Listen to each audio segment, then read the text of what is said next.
Cave dive, diving shark, jumped out of planes multiple times. I've snowboarded around the world. I don't just go on holidays and chill by a pool. It's like I'm going there for a 4-day hike. How can I risk my life? If I don't think I'm dangerous thing here? I want to come back. If I don't think I'm going to die, then it's not a holiday. So like, oh, what? This is safe here?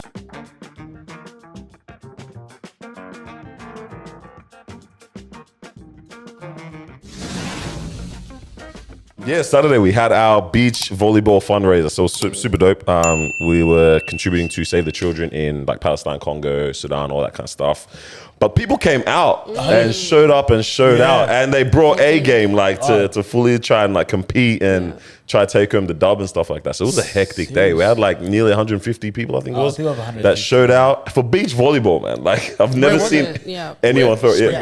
Like it's indoor beach volleyball. Yeah, indoor beach volleyball. Yeah. Oh, outdoor would have been done. Yeah. In that heat, we would have been finished. But it worked together perfectly. Like, I don't know, just the vibes of everyone. A lot of people were just willing to help out. Yeah. DJ, the barbecue, it was just such a wholesome event. It was a good time. There was one point, because I was just outside the whole time. I actually didn't go inside at all. And I'm just like chefing up one night, and people just started helping me, right? And I was like, I need this, because I didn't realize how many people were going to be starving. Yeah. And then just in line, people are like, oh, I'm going to pay for the 2 people behind me. I'm going to pay for the 2 people. And everyone starts doing that. And I was like, this is great, but you guys are actually confusing me now. So cut it out. But it was just dope. Yeah. What a time, man. So that was dope, man. So yeah, this guy, I mean, did you win? You won, yeah? No, you didn't. No, you went to the semi-finals. Oh, you didn't win. They did not you came win. third, bro. No, but hey, I did my best. Shout out to my team. Man. But yeah, how much did we raise? Over $4,000. Nearly 4,000, yeah. 4,000. Charity, man. I'm like the first official event. On a whim as well. Look at us trying to big up ourselves, and we got like a professional event organizer. Yeah, he said that's it. He said that's it. Right. You guys promoted it for how long and only got how many people? but yeah, first like official TD and Friends kind of event, and yeah, that many people showed out. So like, big thank you to everyone. I think we should start by saying that for sure. Thanks for coming out and showing out. Stay tuned for what's to come, and yeah, man, that was dope. It was a good more to time. come. People asking me when is the next one already. So stay tuned. We'll see. We shall run it up, man. But yeah, I've personally also recovered from Nigeria's loss last week in the AFCON. I'm good now. Last week's episode, I was honestly in a different headspace. Like I was not feeling it at all. It was super hot too. Now we're back in action, man. Yeah, we're good. Have you guys recovered from the influx of just Taylor Swift on the city? Oh gosh. Yesterday was the last day. Yeah. Yesterday for Melbourne, at least. Are you a Swiftie? Was the last day. I'm not a Swiftie. I got tickets though before they went on release. So before they went on release. That's one of these ones. Just a little light. How do you get them tickets? Like, let's talk. When you're connected, they have like, so the companies that bring out these guys, this is actually legit. They have like, it's like an industry list, which is probably no surprise to anybody. Yeah. And it's called a buy form. So you can apply before they come out, and they'll have like a certain section. So effectively, I miss out on nothing because of it, which is sort of unfair. But my wife and my daughters went. I was gonna go, but I bailed because my sister-in-law couldn't get tickets. So I gave her mine. Oh, What so a nice. guy. That's What so a guy. sweet. Brownie points. This girl that works with my sister, I think, her sister's a photographer, right? And they couldn't get tickets and whatnot, but somehow she got the gig to do some photography work for the concert. That's big. So she told her daughter, she's like, hey, I'm sorry we couldn't get tickets, whatnot, but I need you to help me out with the job, because like you can't go anywhere, but help me out with a job, photography job this weekend. And then they pulled up to the concert. She's like, don't worry about working. We're at a concert. Yeah, lost their mind, yeah. There were so many videos like that on TikTok where it's like people were crying. Proposing. Oh, my days. Because during, what's it, the Romeo, blah, blah. What, love story? yeah. That's Love a story, love story, yeah. People do that. Yeah, you knew that one. Can you imagine, bro?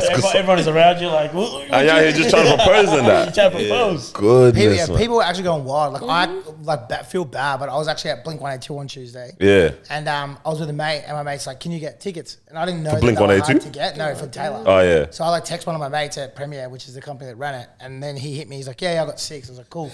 I was like, here's 3, and I just gave him to him cost. And then the next day I told someone else, and I started getting smashed by people asking me for tickets. Yeah. And then one of the chicks I work with, she started crying. I was like, if I knew that they were so hard to get, I would have tried to help everybody. Yeah. I just didn't know. But like, they reckon that there was, it brought in $1 billion into the economy. 1.2 Yeah, I heard that, yeah. hours. Yeah. 60% of people that came to the event, and this is direct from the promoters, were not from Melbourne. And 97% of all 60%. hotels in the city were booked out. Goodness. So it's pretty good for the economy. Wait, You know, there was, what percent? 97% of all hotels Goodness. what? were booked out. 97% of 97%. hotels, bro. Wow. And Airbnb, the whole lot, like the whole thing. The city was at capacity. 60% were not even from I was Melbourne. in Richmond until like maybe 12:30 in the morning last night. And we're just standing outside a venue, just chatting, like 4 of us. And then this influx of just all these Colourful people. women in sparkly dresses just starts coming through for like a solid 30 minutes. It doesn't stop. And we're just like, what the heck is happening?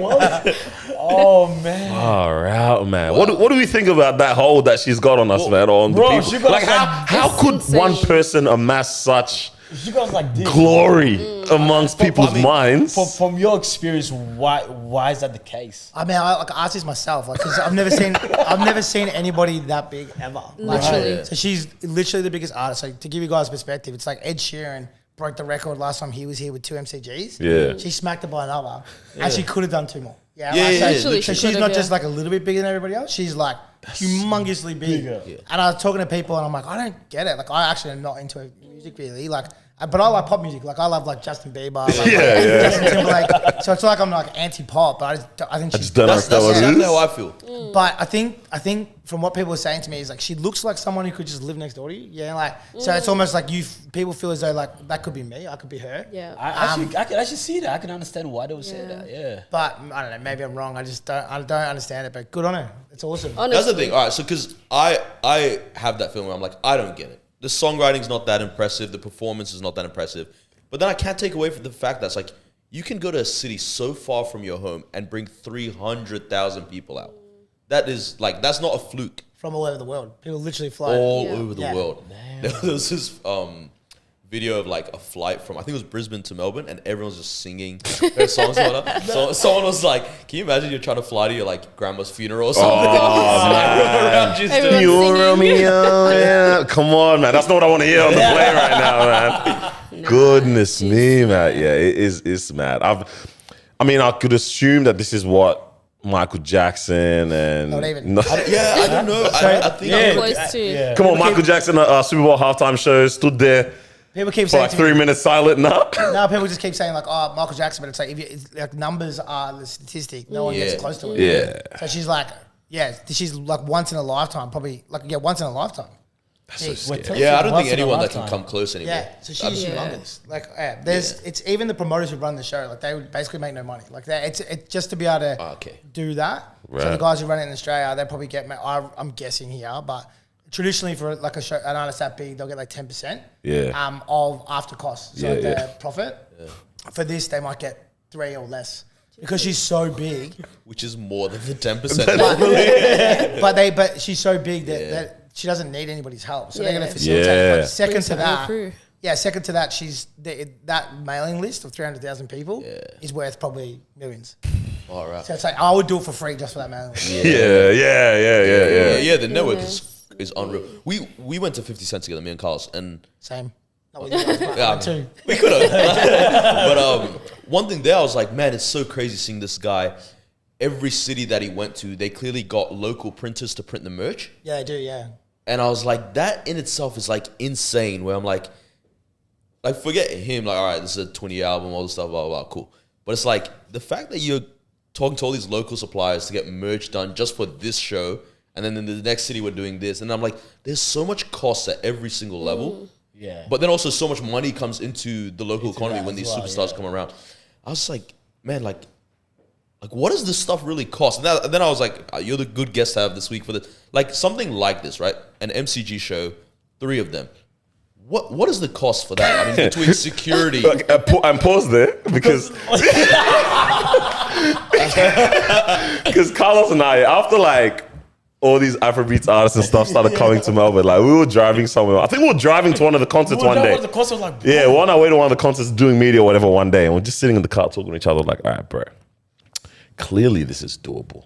How much would we need to like have in order to do this. Yeah. So we did all the numbers. We're all like, the all right, we're numbers. gonna bring out Thames, and we're gonna match it with Davido. Yeah, like we're doing. And they were driving. They were like, "All right, cool. All we need to borrow is 500,000." Yo, no, I think we even said like a mil as well. This guy was like, "All right, cool. How much would we sell tickets for?" So we started doing all our calculations. I'm like, oh, this is looking good. I'm like, okay, What now. Yeah. How many people are in the MCG? Okay. Search it up, 96,000. Ah, bet. Yep. We can't do this. We can't do this. It's just logistically, it seems like a nightmare That to failed do something within like that. 5 minutes. For sure. It's not for them because the guys the guy Frontier or Premier or whoever. There's this one group called Mushroom Group. So they're running that show. For them, they do this all the time. So like this is probably like their 100 show they've done there. So it's like for me, like if I throw together an event, I can literally do it in 15 minutes. So last night there was a show at a venue called Burke Street Courtyard, and a friend from mine called me from America and was like, "Hey, I want to do this show. We're going to sell 1,000 tickets. Blah blah blah." I called a door girl, called the lighting guy, called the venue, and I would have been 3 minutes each convo, and they did 1,000 people last night. So it's like when you do things so often, it's like it becomes like it's easy. So they would have systems and procedures, and there's just like maps, and they'd be like, "Cool, this is sold out," and everyone knows what to do. But when it comes to cost, man, like MCG, like I can tell you like Rod Laver and shit, MCG is like only the biggest do it. So I wouldn't even know. Like it'd be millions upon millions upon millions. But you go back to like a Rod Laver, like you said, 50 Cent or whatever, just to hire that alone is like 250K. Yeah, don't worry about us. Hey, Carlos, pack it up.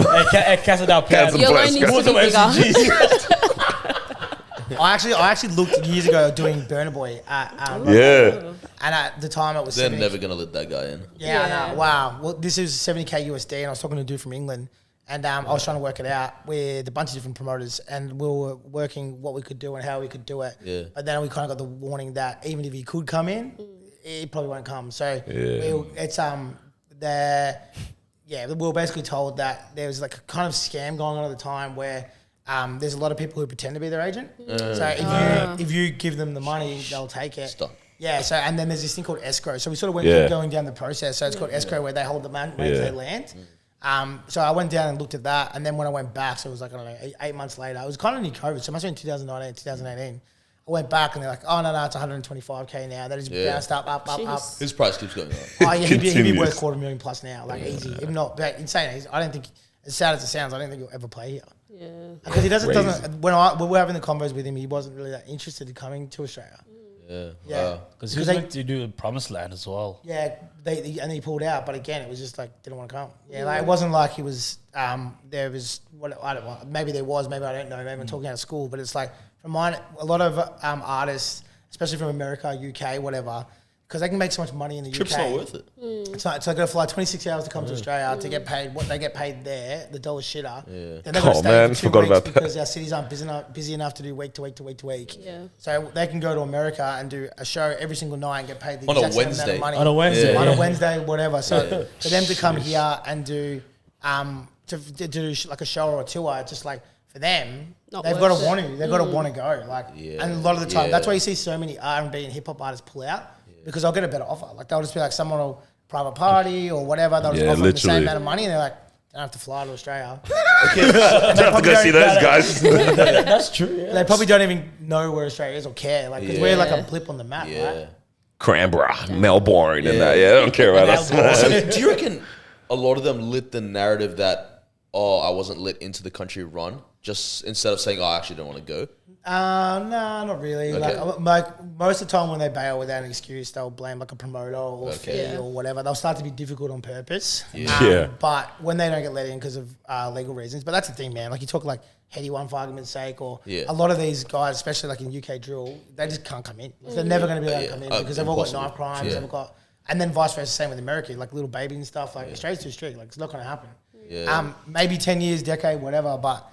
Again, it's likely that they may have a misdemeanor and then they can't come through. So They're not coming here on like a concert vibe. They're coming here on like they're now 15 years past their craft and they're doing like TED Talks and stuff like that. Like we're not getting concerts, we're getting sit down seminars, bro. Oh, it's true though. It's like that's why the only time you ever see them properly and they roll up is when they do those like club shows, and it's those guys that are washed 10 years after because they now need the money. So now they're coming to Australia. Now it's worth it. Yeah, because we get the nostalgic and we'll pay them 15, 25K. So they need that coin. Well, when they're massive, they can just earn it everywhere, like in America or UK or anywhere. Yeah. Wow. So is that as simple as booking a venue, flying an artist in, and just You know what I mean? He's getting ideas again. That simple? No. He's getting ideas now. He didn't learn from last time. He's like, we're on labor. Okay. Yeah, I'm thinking. Because is it more of the artist? Because, you know, some artists is just, it speaks for itself. Anyone can just gonna buy a ticket, right? Or is it more of how you sort of do it now, how you market it? What's the balance here? I actually did a thing on TikTok about this the other day, so I'm ready to tell you guys exactly how I put it on there. So cool. basically, it starts in levels, right? So when you first start off, you're like a club person. So like when you're before you can't sell shows. So a club promoter will buy you and they'll put you in because it might help 200-300 people on their night, right? So so if you do 700 people at your venue, you want to do 1,100, you buy an artist and they come in. And that's like the lowest level of that, right? So that's, you traditionally will buy it off an agent and he will do a tour. So you just buy the Melbourne show. So he'll bring them in and you like kind of buy them off them. Then you got the next one where they start doing their own shows, like for argument's sake, like a J1 or like he did Billboard recently, you know J1 from UK, yeah. So he did that recently. So he's like the next level where he's probably too big for a club show. He's not going to maybe say yes. They sometimes do, they need the cash. But so then for him, he will team up with a promoter because he needs that guest list. So you'll find a promotion team or promoter group that's done a lot of that style of music that has a good database or like a database of emails or whatnot. Yeah. And then they'll use them as a way to like help them sell tickets. Right. So they'll support of one another. Then they get to the next level, which is when they get to like the forum stadium, like not like low, small stadium level. At that point, they sort of start to cut deals where the promoter gets a portion and they get a portion.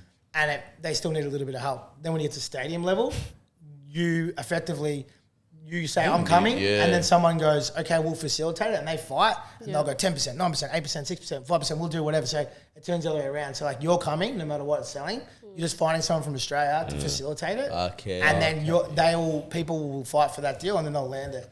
So it's basically, that's kind of how it works. But when it goes to what you're saying, like people always like to me, like, oh, I want to book this artist, I want to book them artists. It's like, doesn't go that way. Like if you send from a Hotmail, they're going to go delete. So you need to sort of go report this email block. So you kind of got to build up a reputation, and then it's like, or work for a company with a reputation. So like you have the email address and you hit it, and like they'll look straight away. Like even me, when we've done stuff before, like overseas, I'll go bang, look, stalk Instagram, okay, is this credible? Send it to people that I know over in that community, and I'll be like, do you know who these guys are? Are they legit? Are they not? So it's like effectively everybody reference checks. But the music industry is like not that big. Like it's in Australia, it's maybe 100 people. In America, it's maybe 400 or 500 people. Yeah, like it doesn't.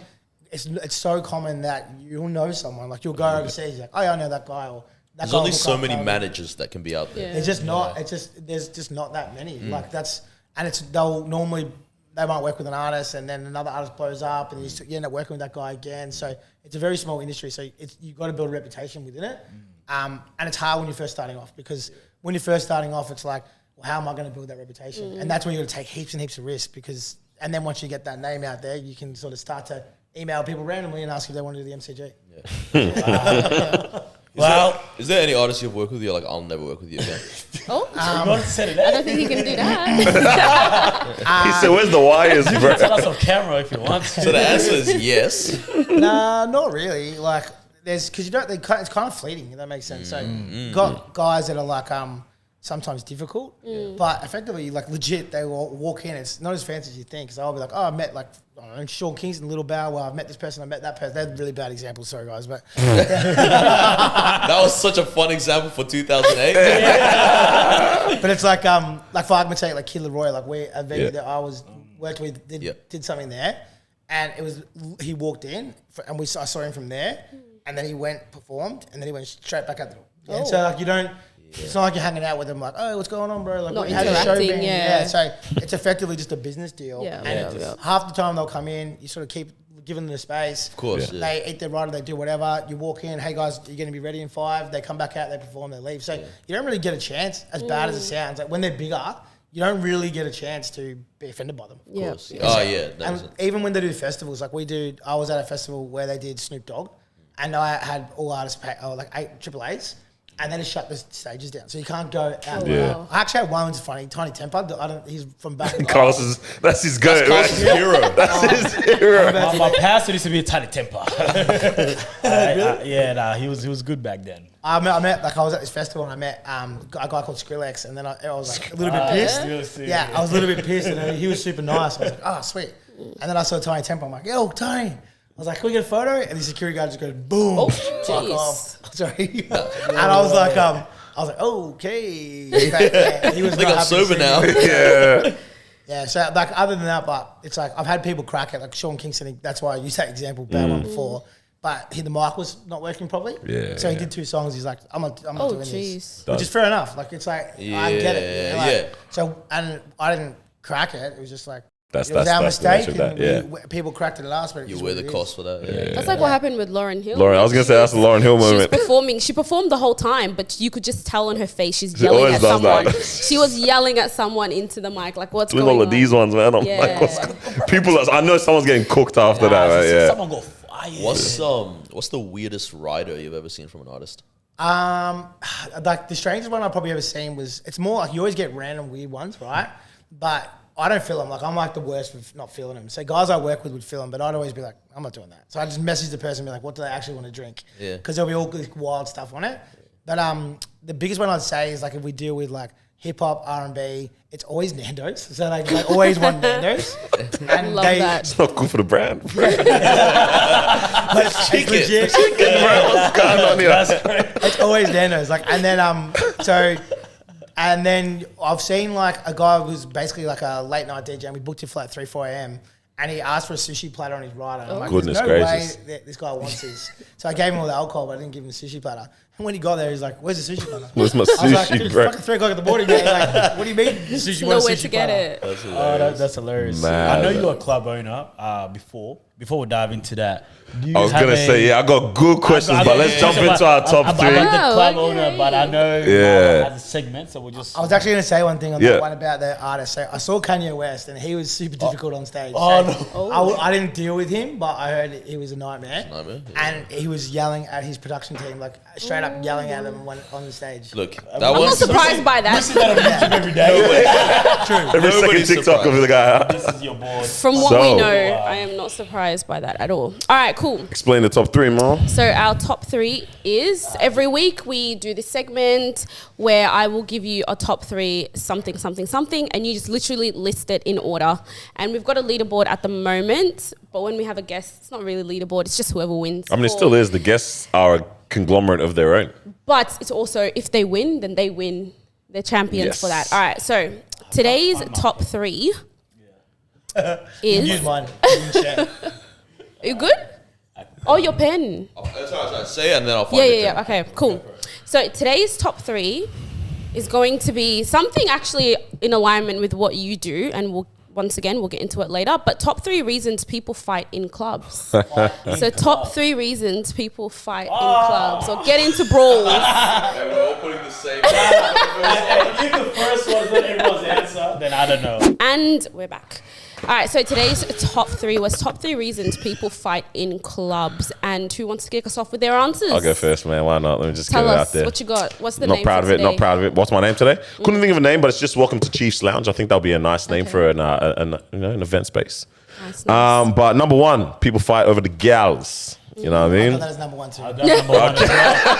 I've got number one. Like, oh, you know, why you looking at my girl? Oh, you dance with my girl? Why you touch my that kind of vibe? Okay, got But you. also, why were you talking to my man? Yeah, sure. And then the girls are fighting. Yeah. Okay. I didn't Yeah, think of that, but I'll take it. Number 2, like accidentally spilling drinks or like bumping into people. Okay. So like, you know I what I actually mean? got that as well. Like accidental altercations. And then number 3, like they're not let in, can't come in. Okay. You know, Not tonight, boys. Not tonight, boys. Yeah. Tonight, boys. Yeah, that's No. my. Damn, not enough boys. Swinging on a security because they told you not tonight is so confident and brave. It's stupid. It's not tonight all the way to You're not prison gonna now. be- yeah. Like, You're not going to be you wanna go allowed next? in. Yes. Yeah, so I had the same thing. So I had girls and then area beef. Like that's the Uno numero. So like obviously I know this, but I'd say that one there is 98%. Jeez. And normally it's to do with outside stuff. Like when we see fights, it doesn't traditionally happen In the From inside the inside. club. Yep, yep. So like when you're in a local area or whatnot, it'll be like someone has been the ex-partner or it's someone's sister or whatever. It's like always that connected. Dylan's area beef where they hate each other already. So like they just connected and they bash, like fight or whatever. And then the other one's personal space, which is what you're talking about. Okay, yeah. Someone's like, they kind of warn them, like, go away. Yeah. And then they don't. And then next thing you know, It's on. fisticuffs. I think we got the same list actually. Carls. Girls. Me and Carls might as well read this together. Girls, and then beef, and then like accidental push or accidents. Okay, yeah. That sort of vibe. Also named my one after a nice function space. Ooh, room 40. That's a nice 40. place. Room 40 Yeah. is a nice Forty. Yeah. But yeah, also bump into me, street beef, and then girls. So I think us three lucky got the same. Yes, I'm the only outsider here. So what was your one again? What's the second one? You can't be, like, you can't come in. Not tonight, boys. So Yeah. being Yeah, refused, to be refuse honest. entry, pretty much. All right, cool. So we'll go from top 5 and then we'll make our way up. Let's find So out. in number Good one. 5, Oh, wait, we it's actually stats. we Not do just for research. fun, right? No, we do research over here. All right, cool. So in 5th place, we've got ego clashes and display of dominance. So just egos clashing with each other and people just going at it like But that. that is a big one. Like I Yes. don't have that, but that's a big one. So it's not bump into me? Do you reckon that kind of, is that?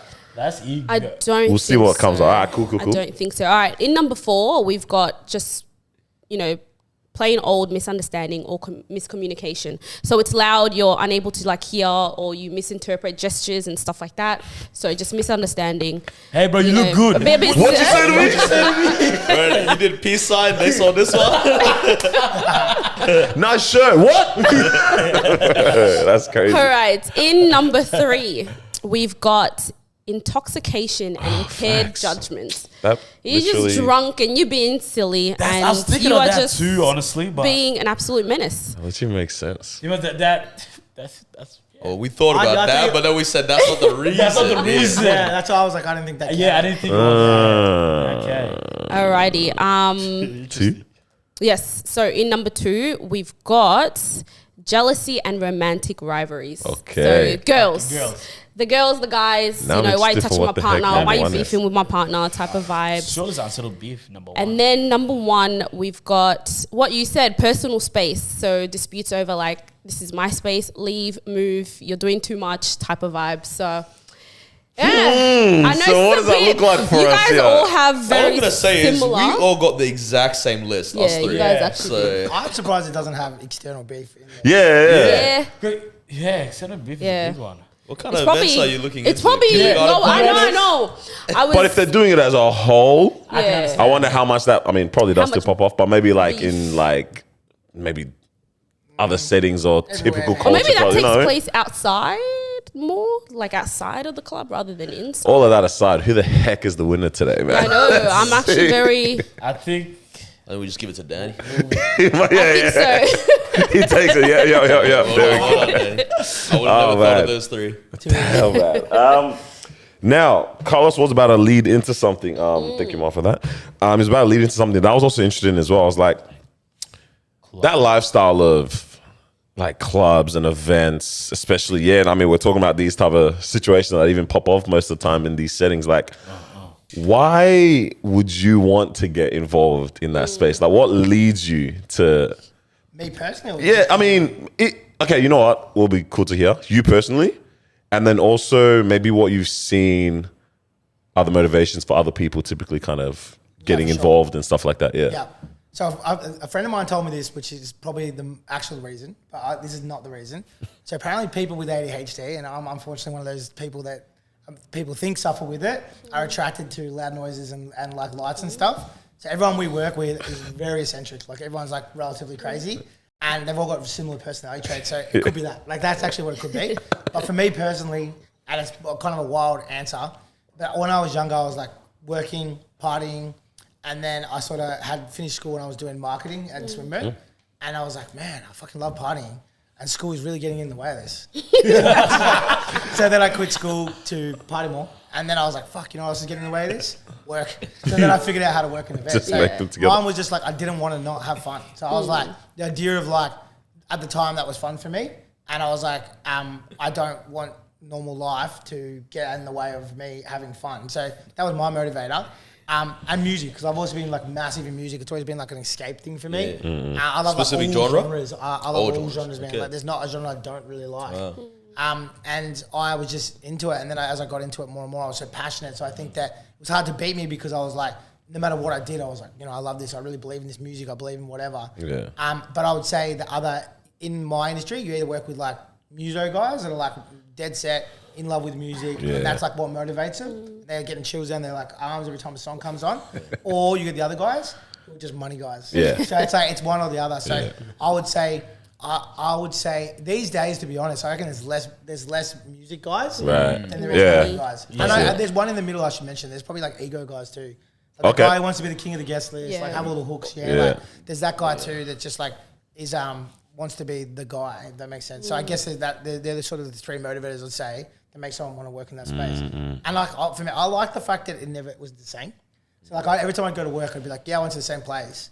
But it was like, man, it's different night. You just see different shit all the time. And like it's like the opposite of normality. So I think I enjoyed that. It's not something that you're like. I mean, I'm sure you've thought this as well, like that this is crazy or this is dangerous or even the conversation around like crazy things can pop off in spaces that I create as well. Do you know what I mean? Like, is that something that ever causes any apprehension to be like, all right, you know what? Let me put on this event or let me be a part of this or let me own this club or whatever. And it's like things can go down and it's like, and it's my place at the end of the day. Like that never is something that kind of crossed your mind at the point. I don't know. I feel like I'm attracted to risk. That's like if something's like it looks like it could be bad, I'm like I'm probably more likely to want to give it a go, see what happens. But of course, like it's like you're saying, like I've seen the worst in people, I've seen the best in people. So it's like for me, I guess that's the attraction. Is like I've seen people fight each other, bottle each other. I've seen people pull guns. I've seen people stab one another. I've seen people glass one another. Jeez. I've seen people fall from buildings and die. Like it's like. And then on the other spectrum of it, I've got to see people live their dreams and become massive superstars and travel around the world. I've got to see people change their lives from living in like shit areas and then going to become millionaires. Like so it's like I've seen the extremes of both sides. So yeah, I'm getting goosey thinking about it. Yeah. But I'm just like, for me, I love it. I love it so much. I love the wildness. I love the unpredictableness about it. I love the fact that sometimes, but like I've never ever thought myself, oh man, this is dangerous for me. That makes sense. But I think you can avoid that stuff because it's like obviously there's like an undertow, an underbelly, underworld, but it's pretty easy if you don't want to get hooked up in it. If you want to get hooked up in it, you'll get hooked up in it. Yeah, if you're looking for that, like you'll find that. Like it's always there. So it's like if you want to start hanging out with gangsters and you've got a club and keys to every single room, you're gonna hang around gangsters. But it's like if you don't do that, then you just say hello and you're nice. It's really really easy not to. That makes sense. So Is it like, because my perception is that someone's always going to come and tap you on the shoulder. Someone's eventually going to come and say, I need to clean some money. It's like the movies. I need to clean my money, yeah. And then you kind of go, I'd rather not. And then you're like, well, I'd also rather live. So fine, all right. You know? No, there's sort of, it sounds weird to say. It sounds like a movie, but like there's good guys and bad guys in the club world. And there's like good bad guys. Does that make sense? So Okay, yeah. And it's hard to explain, but Bro, this is Marvel, man. so you go to the good bad guys, and if you like effectively you want to be protected from the bad guys because what you're saying does happen. People do get stood over. People have to pay money, and more so back in the day, not so much now. Like it's all clean these days. Yeah. But what will happen is like in the situations, because I definitely don't want to get myself in trouble. Maybe I'm about to, but it's like when I've had those things come close, where it's sort of like we're going to do X, Y, and Z, and there's nothing you can do. You kind of go find the good bad guys. And those good bad guys will go, all right, we're going to sort this out. You're going to hire us. You're going to take care of us. And you kind of put you let they protect you. Yeah. And then, unfortunately, sometimes they get shot and they get all these bad things happen to them. So thank God for good bad guys. But they're aware of the game they're playing. Wow, that's crazy. I know it sounds like a big guys. It sounds like a movie, but there'll be like a guy who's like, they're like willing to do bad things, but they've got good values. Yeah. Crazy. There was one, that's so mad. there was one venue, very popular venue. And there's a big event happening. I think there's over 1,000 people, and I'm in the green room, and the owner comes out, and she. I was a bit surprised. I already know exactly what venue you're talking about by saying that. Should I keep going? Huh? Should I keep going? Yeah, Or should I stop? Okay. And my instant thought, I was like, this lovely 55-plus-year-old lady. She's a boss. So nice. Genuinely, she was so nice. But my brain was like, okay, so clearly some guys with muscle have said, let's put a woman in charge of this so no one will press the club. She is the boss. She is actually the boss. Oh, you're talking about Martha? Oh, yeah. She's been like in the scene forever. And she's like, no one fucks with Martha. Yeah. Like, Oh, wow. so she's gone up against the cops. She's gone up against the cops and shit and won. Wow. So she they were coming after her in Melbourne, and then she basically was like got him for I can't even remember what it was. I think it was like defamation of character, and she won. And then the cops shot a dude in her club. Have you heard this story? Nope. Nah. All right, strap in, boys. Hey, you guys ready? It's funny because like I live this life, right? So for me, this stuff's like I'm talking to my mates. I'm like, oh, did you hear what happened? Here, someone got shot. Rah. It's like, oh, really? But when we like now that I've sort of put myself Out there. Around regulars? and I'm like just telling these stories, and everyone's like, what? And I'm like, okay, maybe my life isn't normal. No. So it starts off with there's these things called saints and sinners parties, and they're effectively sex parties. Goodness So gracious. at this venue that night, there was a saints and sinner party, which is a sex party, Okay. and everybody dresses up, and they have sex with one another, right? And it's like effectively like a giant orgy that people consent to. Yep. So there was this guy who dressed up as the Joker, and there was a chick that had dressed up as Harley Quinn. They'd gone together. I'm not sure if they're a couple. Doesn't really matter. So they'd gone to this venue, and then Martha was getting a whole bunch of trouble at the time. So the boss lady, and I'd say she's the Melbourne queen of nightclubs. Okay. So she was getting a lot of trouble at the time because she had another club called Cloud 9, and their police were like really like rapidly raiding her venue and whatnot, and they were harassing her effectively. Yeah. And someone had called the police on this guy because he had a replica gun. And the police didn't call the venue, didn't connect with anybody, didn't do anything. But what they did was they came through with the SWAT team and they burst through. And then they shot this dude. You can Google this. If you're right. What year was this? Oh man, like 5 years ago, 6 years ago. Like if you literally Google like Joker shot in Melbourne, King Street nightclub, like it'll come straight up and there'll be heaps of articles. And he didn't die, thank God. But then I think she went to court for that too and like all kinds of stuff. But I think I've got crazy stories. She's been doing it for another 20 years on me. So she'd have wild stories. But yeah, I get that whole idea of like, oh, there's these big bad guys that kind of stand over us all the time. It's like, that shit is not really a thing anymore. Yeah. Thank God. Yeah, for sure, yeah. Do you think we as society need these events and these spaces? Like, you know what I mean? Like, why do they even exist? Or why do we have the outlet of clubs and events? Like, what do you think that the place for it is within our like society in our time? I think it's like getting less and less. Like as you will probably know, but it's like dying off. Like, clubs are actually becoming like a scarce thing. So when I first started, like you go out on a Thursday and there was like 15 venues with there are a bunch of names that we and don't now hear there's anymore. like one with 400 in it. Like there's not heaps of stuff on anymore. And the reason why is because we're more connected. It's the internet, so we can talk to one another, like TikTok, whatever. I can call you, chat. Like back when in the day, it was a communal space for people to meet each other, Right. and then take the inhibitions away, so they could effectively probably hook up. But I think it's like music for some, but others it's just like an outlet to like let go. But I think we've been doing it forever, right? We've been dancing in cultural gatherings, and it doesn't matter what community or culture you look back at. They've had some form of catch up with music and dance. Like it's like there's not a race in the world that hasn't done that. Some kind of So I think it's in us. Like we're born with it, and we just can't help it. We But want to do it. I was gonna say there were probably like massive like bonfire, like village bonfires back in then. And then there's like the one guy that's getting everyone like round up. That's the promoter almost, you know what I mean? Moonshine. You know what I mean? Yeah. Getting everyone to come around like, oh, it's gonna go off on Friday night at 5 o'clock or whatever. You know? I reckon you're right, but there would have been one guy going, I'm gonna organise a firewood, you're gonna do this. There would have been like Bringing in an artist and that, someone from another village, you know what I mean? Bro, that's but crazy. They legit would have been, 100%. So I guess even like you look at it like that, like promoters have probably been around forever. But they just, even for me, it's like I love bringing people together and running a party. So I like watch stuff, and that's why I guess my genre music taste is so like wide. Diverse, Because I like love watching every single music genre reacts different. They have like a different dance. They woo at a different time. They everything's so different. For me, it's like I love to create those spaces and then watch them. You know, like it's kind of weird, but I like watch them erupt and I'm like, this is mad. Like that's how I am. So yeah.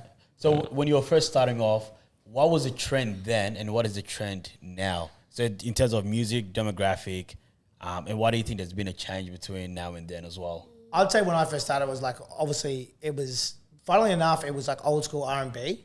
And it was also to like house music, but it was predominantly a more Caucasian.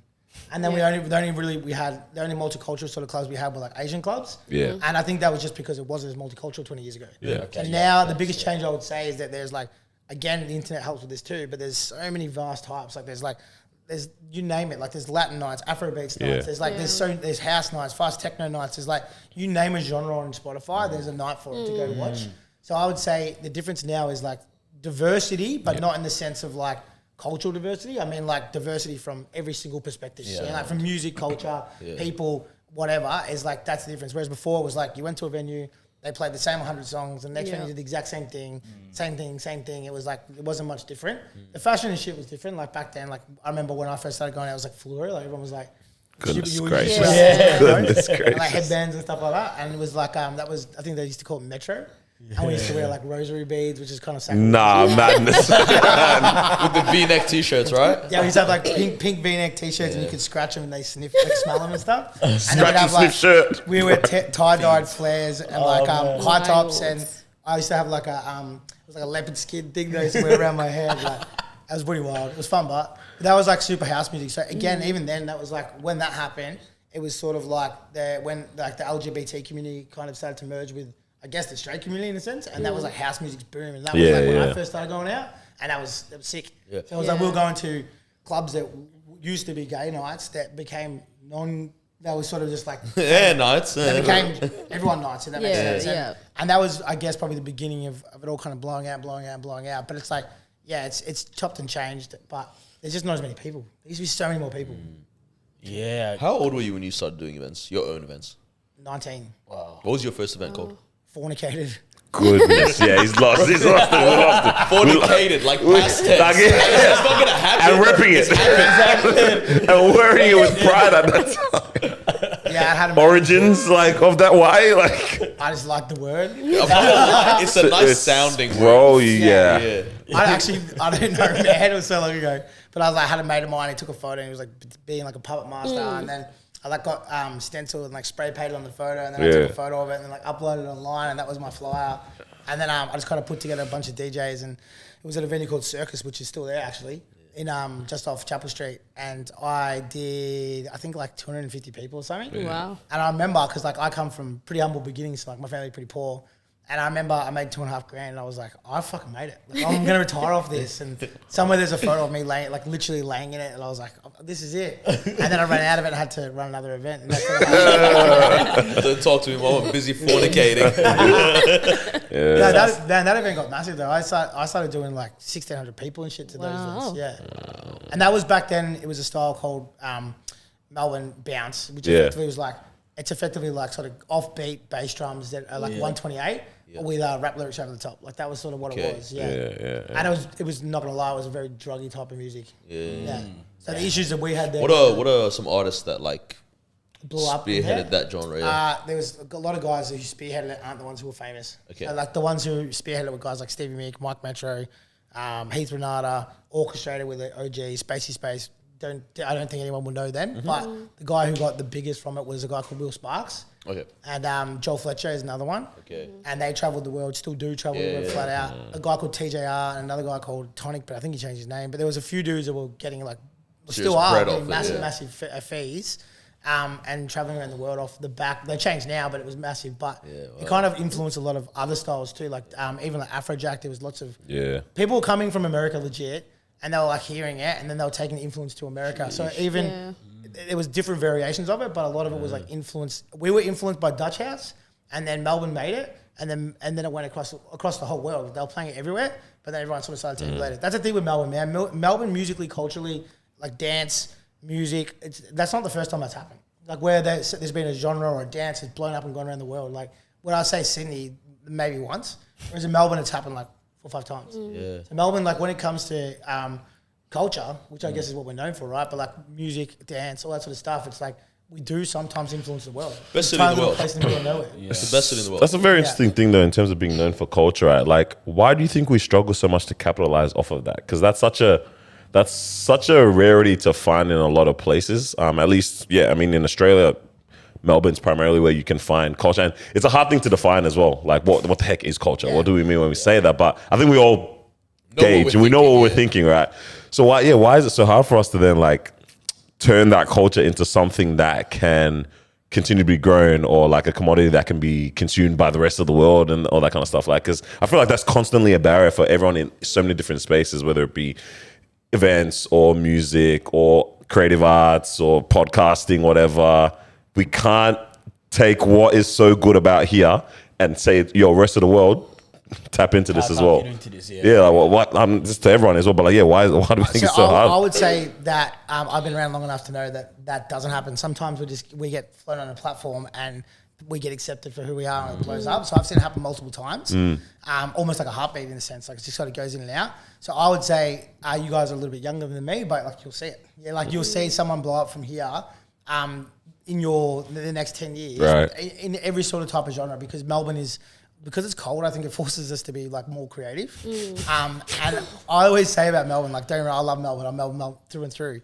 But I'm always like, when I talk to people, I'm always like, shit place to visit, sick place to live. Yeah, like to live here, it's mad. Facts, we all say that too, man. Literally. But to visit, like, what are you gonna look at? Like, also just unaware. If you just visit here, it's like it doesn't look like there's much to do. No, there isn't. There isn't, bro. If you go to like the CBD, like, what are you? It's like, oh yeah, mad Con Street. Like, this is boring. It's like there's so many different streets that are mad. Like, you can go to visit these little clubs, bars, whatever. You got to live here to know what's good. 100%. And even food. Like, I have like cousins and stuff come down from like Brisbane, and then mine is like, where'd you take them? I'm like, Dandy.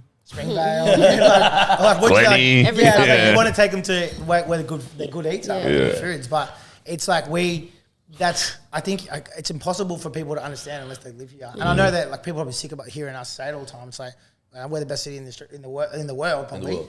And it's hard to believe, but until you live here, you start to catch it. I mean, it's true though. Like you come here and visit, you're not gonna go to Dandy, man. It's not even. You go on What's On, or you go on Visit Melbourne, like these places aren't, you know what I mean? Like no one talks about the Danny Long or the Spring. The only thing you'll see is don't go. Roxburgh Park, don't go these so bad. Like no one's going Epping. But that's the good places to go. Yeah. But again, it's like when you take someone to Dandy, it's not like you're like, oh look, it's a sick looking place. Yeah. It's like you take them to Dandy because you want to get Afghan. Yeah. And then they're eating, they're like, oh, I get it. And it's like you got to go to the worst areas. You want the best food. So it's like that's the thing. It's hard to explain because in Melbourne, like we're not going to Sydney Harbour or St Kilda Beach or whatever. It's like we literally are going to these places because food is so important to us. And when it comes to music too, it's the same. Like music is so important to us, like Melburnians especially. Culture, full stop. It's like it can't be denied. I gotta ask this. So when a young person goes clubbing and the security guard says not tonight, is this normally a decision that comes from higher ups? And if so, why is that the case? Good question. Does it come from higher up? I would say there's actually like a little bit of a science to it, to an extent. So when it comes to like males and females, people are always like, why? Right?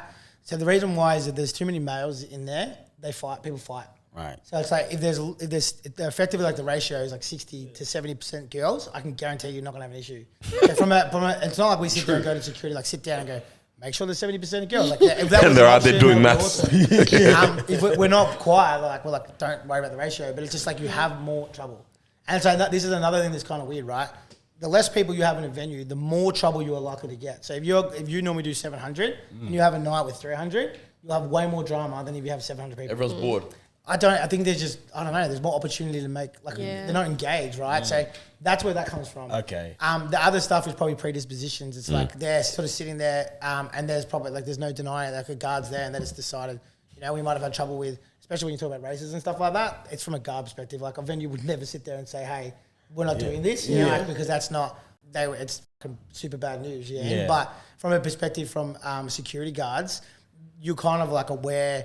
If someone's done something wrong in the past, you'll kind of wear that predisposition from them. That makes sense. So, and it's bad, but it's funny because like on the doors, especially in Melbourne, they're all small ones, right? A lot of them, but they knock back Samoans. Like they're so they're the ones who have to deal, and they're the gatekeepers. So when they look at it, they're trying to mitigate risk, right or wrong. That's traditionally it's the person who's standing there who makes that decision. Yeah. But in saying that, I've walked into, I remember one time trying to go to a karaoke bar and they're like, you can't come in. I was like, why? I'm like, you're not Asian. I was like, well, thanks for being honest. At that point, because then you know it's not worth fighting. I can't change it. Yeah, nothing can change right now. So I guess in saying that, there must be like at some level, like maybe I'm talking on my own behalf, but like again, like if I was to try to go to like D1 and on a Friday with a bunch of my Aussie mates, they're probably not going to let me in. Yeah, and so I guess at some level, maybe the promoter's saying it. I don't know. Yeah. But yeah, or maybe they don't think you fit into that whatever that night, Whatever the space is. whatever. I don't know. It's a very complicated question. Yeah, I hope I answered it okay. Yeah. I can imagine there's a lot of moving pieces to it, different places just have different. Man, there's so many things that like impact it. Like you got like media, as I said, you've got past incidents, you got whatever. So it's like there's so many outlying factors that kind of relate to that issue and change. And like you'll see it change. Like it's never the same. Yeah, like so you'll see things that were 5 years ago where people like you can't have neck tattoos. Now no one gives a shit. Yeah, and so you can walk in with a neck tattoo and no one cares. In Melbourne especially. Like other states it's the same. But it's like if you've got tattoos on your fingers in Queensland, they won't let you in. Because they used to have bikies there, so therefore everyone with tattoos is a bikie. Yeah, and so it's a predisposition because someone stuffed up, and now they're security guards. It's not the venue saying no. The security guards are just like, we're not taking that risk. So that's how they look at it. But Melbourne, I see it change rapidly. Like face tats, like that was another big one that like you couldn't knock it in anywhere. And now it's like there's some venues that it's cool to have face tats now, so like they're allowing people to come in. Yeah, like so I guess from a security perspective, they're sort of like making the decision on the spot from predispositions that could have been from when that was 0 to last week. That makes sense. So yeah. When it comes to events like, especially like when people get shot up and die, right? Like I'm thinking Love Machine when that happened. What happens to those nights? Is it wraps for them from then? Is it like, yo, the Saturday night event, it's like that, like no one's willing to go there anymore because everyone's scared, or like do they just have to fully rebrand? That was a tough one. So I knew both the boys that owned it. So I won't say the name, but the guys that owned it, and the guys who were running it, and that one was a really interesting situation because what happened was awful, but no one knew why, and because it was relatively like blatant and there was I don't want to go too far into it, but it was confusing because everyone was sort of like, well, why did this happen? And traditionally when something like that happens, it'll be like there's a security war or there's like a gang war or there's something like that's you kind of know about beforehand where you're like, okay, well that happened because of X or this person's connected to this or whatever. That one was like just out of nowhere. So everyone was sort of like, what the hell? And to be honest, the industry was like pointing fingers at everybody. So like this person's responsible, this person didn't pay this debt, this person didn't do this, whatever. But so from a customer's perspective, obviously nobody wanted to go because they were petrified. So and then even the promoters, they left because they didn't want to. I guess they were probably maybe scared, but I think at the same time they didn't want to be associated to what had happened because it was so horrible.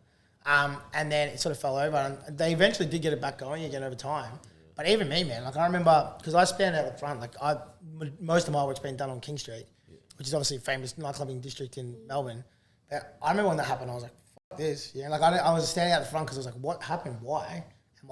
Is our club going to get shut up? So I was like sitting in the office, not outside, and like everyone was scared. So it wasn't just like just the punters walking around. Like everybody got affected by that. So like punters numbers were down, promoters were like not wanting to stand outside, security guards wanted more money. Like that was a really, really scary and interesting time.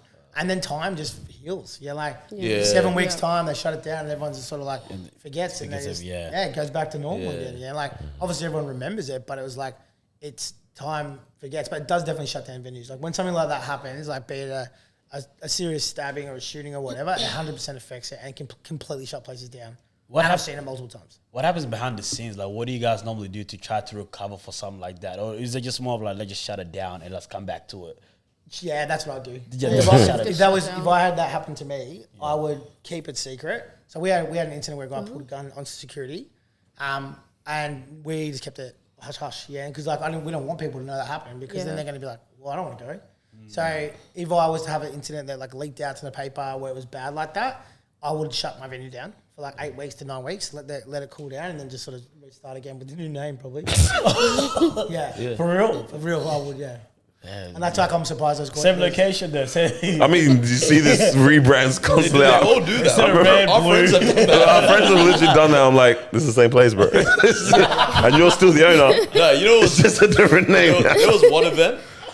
I went 1 week.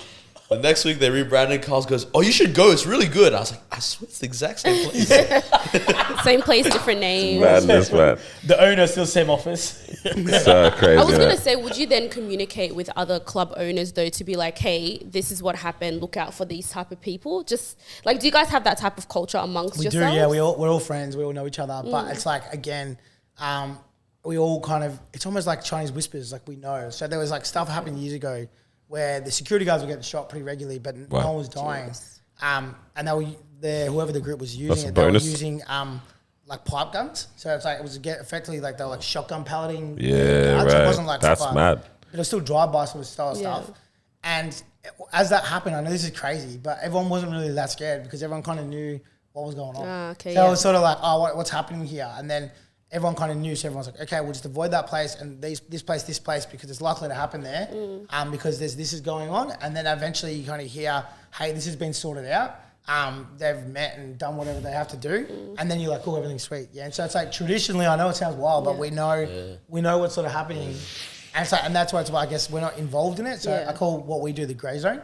So it's like you're kind of like sitting in this grey zone where it's like you're not on the good side or the bad side, we're in the middle, and then you kind of you just kind of trust the word on the street. Like I know it's like a cringe thing to say, but it's like the words on the street, oh, everything's good again. So you just sort of start to do it, but Business as usual. Yeah. So you don't own a club anymore. You sold your club. sold them all. Was Why? Was there a reason for why? Was it like, let's move on from owning a club? Or? Nah, like it was just, I just could see it was going to fall over. So like prior to COVID, festivals were really starting to affect clubs. Right. So it was getting harder and harder to make money. And then the government kept putting in like more and more like excises and taxes on alcohol and security, and you have to do this and this and that. And I was like, this is getting harder and harder to make money. And the risk is super high. But the actual real reason was after COVID, everything went like boom, like bananas. And I was like, this is never going to get any better than this. So I was like, this is the time to sell, because I've never seen anything like it. And I'm like, and I reckon it's going to fall backwards. And that's why I got out, because I was like, I think this is the highest of high. Right. So I got out at that point, and then it fell dramatically down. So it went from being like 100% down to 25% in like 3 months. But it was just good timing. Like, no, I'm not a genius. I just sort of had that feel. And then I used that to start up an alcohol company. So now I make alcohol to sell to my friends. How's the club gone, On the by the other way? side. He's this.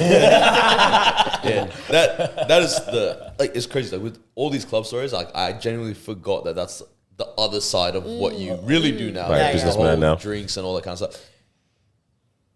Genius move. Thank you. It's a very Very. smart move, especially with wet pussy. I'm like, it's so free and smart. You see how his mouth had to, his mouth mumbled just to say, Mumble the word. had to give everyone the most uncomfortable name to say. Well, that's your. Yeah. So I it's funny because I've got kids, I call it WP shots. Yeah. It's fun. WP. There was one when when it was going off at the start, and my daughter like had said it once, and I was like, oh Jesus! This I is actually not had cool. to go tell her teacher. I was like, hey, I know this is weird, but have you heard of wet pussy shots? And she's like, yeah, of course. Have it every I was weekend. Like, okay, so if you hear my daughter say that, I own that brand, and she's like, oh. I never came out of school or not, but she was like, she sometimes mention it. I'm like, so I never say the word in my house, but I've been saying it for 20 years, man. I literally bought my house on wet pussy shots beforehand. We were pre-batching them in clubs, and that's where we come up with that idea. We're like, well, we're making these and selling them. We'd sell hundreds of them a night. So then it kind of made sense to pre-bottle them and then resell them back to our friends with a better brand. Such a smart idea. Very. It wasn't. I can't take credit for it completely. So my business partner was the one who he's a guy called Jess Conti. He's like an older dude, and he'd been working in clubs for like another 10 years on me or 15 years on me. And he was the one who was like, I reckon if we can make this and do this, what do you reckon? But what he needed was me to be able to like do the brand, because I did it with the brand with a guy called Butters. And he's like, he needed me to be able to drive the vehicle. So he had the concept, but he needed someone to like sell it to the world. So The promoter. I was the Bill Gates of wet pussy. I know you've used that one before. I actually haven't. As I was thinking about like standing on the stage. This is the new. Oh man, I'm interested then now, right? So you got more than one, like couple kids or Two. two? So you got 2 kids, right? Lovely wife, and previously club owner, promoter, all that kind of stuff. Now alcohol owner, and amongst other things, right? Do you have any kind of like, not fears, but like, do you want them to, like, not them, but like maybe let's say your children, do you want them to be involved in this type of a lifestyle as well, or Like what comes to mind in terms of, I don't think I would say like you're leaving a bad example for them or anything like that. Like you're showing business moves, and that can be applied in any kind of area. Like they can see like my dad is a go-getter, and he's been able to make a name for himself and a living for us through these kind of things. Like, do you have any fears in terms of where they might end up trying to like go into? Like, would you want them to be involved in these type of spaces as well or anything like that? It's kind of I guess a weird question because I've never really thought about it too much. But at the same time, it's like I think of clubs differently than you do. Yeah. So for me, I like, if I was gonna have my daughter party, I'd rather a party at a club than at some random's house. Yeah, Because house. there's cameras, there's security, there's RSA officers. There's walls and security. And the biggest thing is that I know all the owners, so it's like I can be like, "What's she up to?" But Make sure she's not having fun.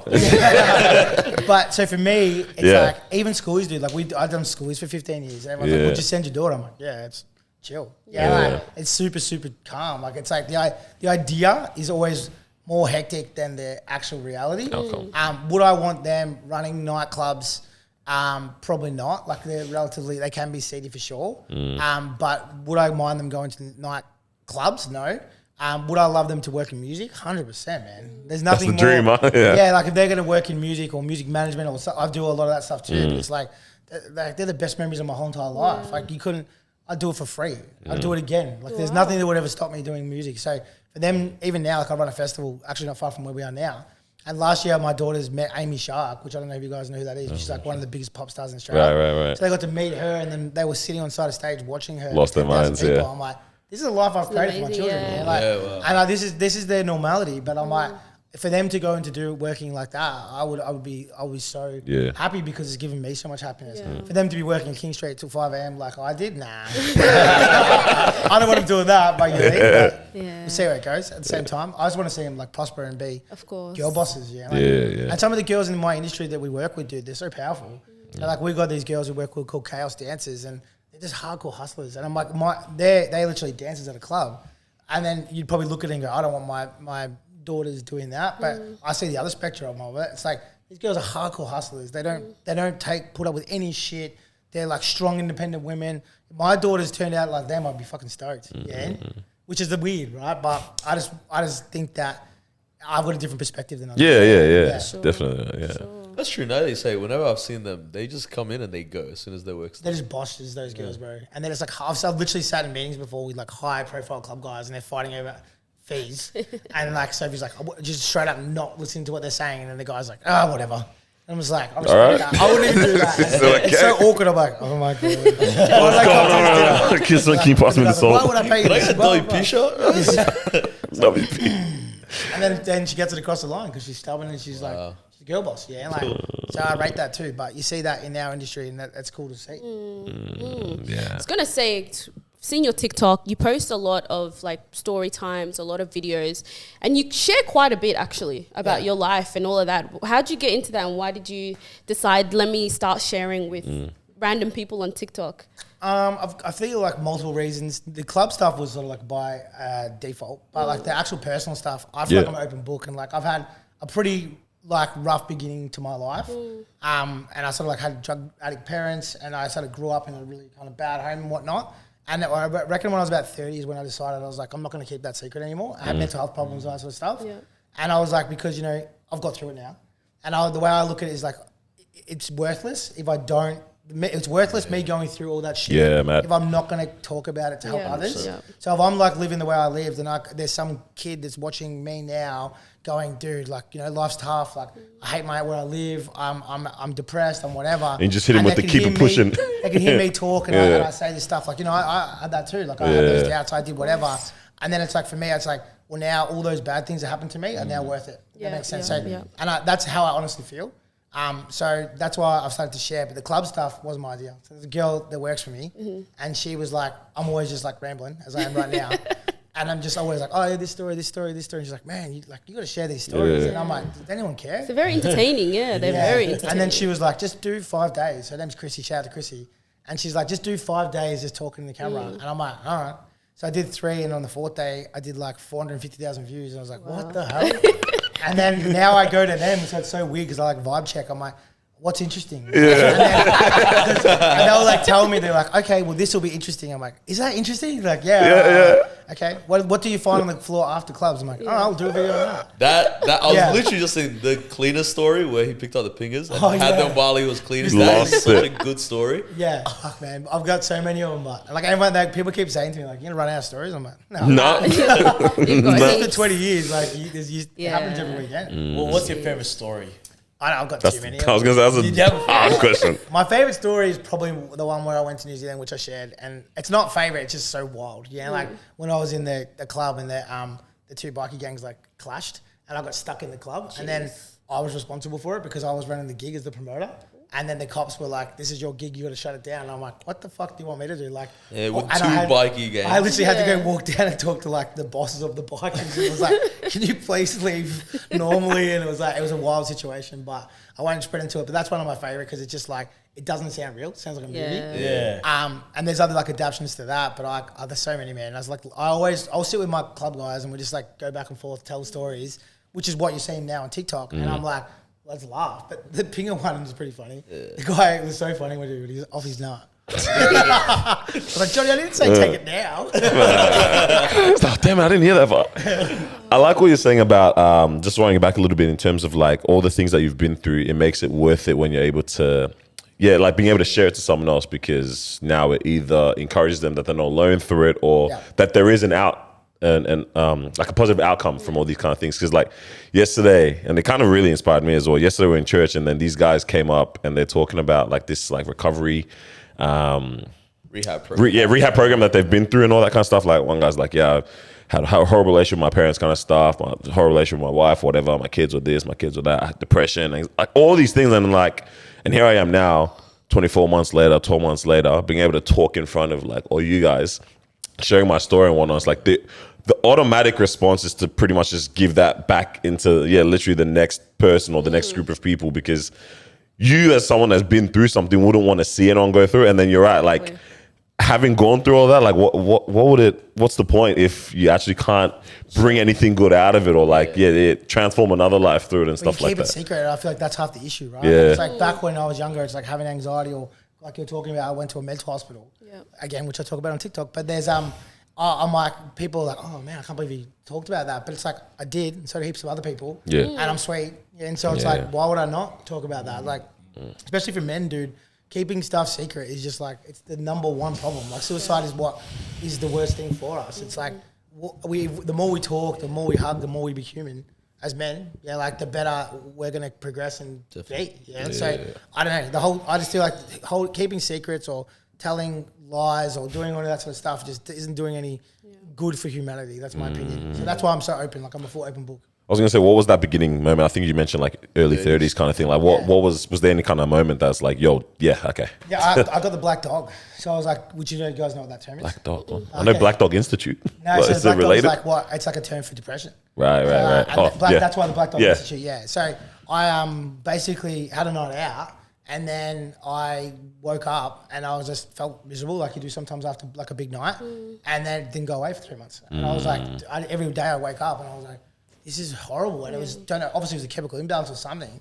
And then I sort of was like, at that point where I'm like, is there going to be an end to this? Like, and I sort of did all the right things. I went to a psychologist and did whatever. And then one day I popped out of it and I was like, oh my God. But I went through all this process. And one of the things I think I used to hide my effectively trauma in a sense through success. So I was like, Right. well, if I'm the best and I'm killing it, I'm doing this and Then I'm I'm buying $1 million house and I'm doing all this shit, like I'm better than my past. I don't have to think about it. Right. And what I realized when I was 30, and like I think that's why I got in a situation where I had depression, was that I got there and I'm like, okay, cool, I've got the good car, I've got the shiny the family, I've got the big house, I've got all that stuff, and I'm still miserable. Yeah, like so then I had to like figure backwards, like, okay, what actually makes me happy? And it's like people I love, being surrounded by family and friends, doing things that I enjoy, and then everything changed and shifted. Yeah, and so from then I wasn't like, I'm not doing things for cash anymore. I'm doing things for life, and I'm doing things for happiness, and I'm doing things for others that I love. So when I reflected that's when I actually started doing a lot of youth stuff. Like I was doing working not far from here with a group where we would spend every Wednesday and we do like school camps and stuff with young kids. Like they were sort of kids that I guess were from broken homes like me. I did that pre-COVID. And then I worked at a school called St. Joseph's in the music program. A lot of these kids were sort of court-ordered there. So they were either like from prison or just like potentially going On the to way, prison. yeah. And I did heaps of that, and I want to do that too now. But I guess now I've kind of got a platform I can talk about it. So I'm sort of maybe hopefully having a big impact, because I don't have the time, unfortunately. But when I do break it again, which hopefully I do, I'm going to do the same thing. Yeah. I just want to give back. Yeah. That's it. Beautiful. I mean, that's the crazy part about like having resources or having a name, a platform. It's like you really can now start to be like, all right, no one else is gonna start this initiative up, or the people that have the ability and the powers to don't necessarily want to most times. It's like, all right, I really can just do whatever the heck I want. So like in saying like, yeah, I would love to, you'd love to get back into, starting up programs or having them within schools and things like that. Like that's what having those resources and access to that, like allows you to do and stuff like that. I even, I was thinking today, I was like, dude, like Adrian Portelli is Mr. Beast of Australia. When you think about it, it's like, that's what these access to these things allow you to be able to do. Like you really can start to like transform lives on a real personal, like an important level. And it's like, it's important, it's needed. Like we need the people that have the ability to do so and stuff like that. It would be cool to see, the opportunity to come around. Like, yeah, I mean, you're busy running the world and I think it's ruling also things. too when you get guys like, actually Adrian's actually my business partner. I don't even know. Yeah. But yeah, he's We'll snuck that one in there, man. Yeah, and Troy is too. Troy, but like yeah. those guys, like they are again humble beginnings. Yeah. So you find these dudes that come from money, they don't share it. But it's like when you get these people who have these, like, not hard luck stories, but they come from nowhere to somewhere. They're the ones that want to give back. Because they're like, oh man, like they remember them being that kid that was like a dreamer. Yeah. And so it's important to them. They're like, and that's for me. Like I know with you guys know the rhythm guys. You know, and I've worked a lot with like the Pacific Islander rappers. The reason why I do is because I believe that I relate to how they feel, and I'm just like I want to give them that opportunity. Like it really fires me up, And so I guess I'd call myself a bit of a culture vulture in that sense. But it's like I just love working in different communities and cultures because I want to like. You like the underdog. I love the underdog, and because I was the underdog, and I want them, and then I want them to be. I want them to have the same story as me. It's a weird thing. I want to share it, and I've always mentored people, and I've always like had people come up under me, and like if I've got the opportunity to share a contact or change a life, like I want to. It's like not even like it's I don't know. It may be something you're born with or whatever, but I'm not like no, they're mine. It's like oh, dude, I can connect you with this dude. Like we'll do this and this. It's like if anything, sometimes like. I feel like I struggle to do like consulting and stuff because I don't want to help too much. I get emotionally invested. I'm like, okay, you don't have to pay me anymore. They've walked over with a massive ledger book of contacts and they're like, I've got to give my rates. So I just don't know I can do it because I'm like, generally I want to help people because I want to see anybody who's trying to do better for themselves, I want to help them. If someone doesn't want to do better for themselves though, on the other side of it, I find it hard to feel sorry for them. So I'm not going to make out like I'm an angel, right? So if I'm watching some guy who's continually going through this thing, he's going to jail, he's doing whatever, I'm like, you're fucking making your own bed, bro. Yeah. So it's like, and then others are like, but this and this. I'm like, but I went through the same shit and I got through it. So what's his excuse? So I would say on the spectrum of it is that I'm probably really helpful to people who want to be helped. But on the other perspective, I probably lack a little bit of empathy for people who are in that kind of rut that they don't want to get out of. It goes both ways. Now I'm super interested of just like high school life then as well, man. Like, what was that in terms of like present going to school, getting in any situations or anything like that? Where you said you really in high school, in uni times, just like uni's getting in the way of me having fun. So I wonder then what's high school like or that time in life? At uni actually before that. You said I did marketing. I was only there for like 6 months, and then I just wasn't going because I was going to a place called Revolver. Revs. And then I was like slowly just starting to go less and less, and then I went to do the exam, and I'm like, I have no idea what this stuff is. So I don't think I've been passed it. I think I might have passed one term. I actually went to school, and then in a place called Broadford, and it was like I shouldn't say it was rough. We were rough. We were like fighting a lot, and it was like all that sort of stuff. And it was I'd say myself and all my mates, like there wasn't a fight that week. It was an unusual week. But we had nothing to do to entertain ourselves, so sometimes we fight each other. But it's like, I'm not joking, serious.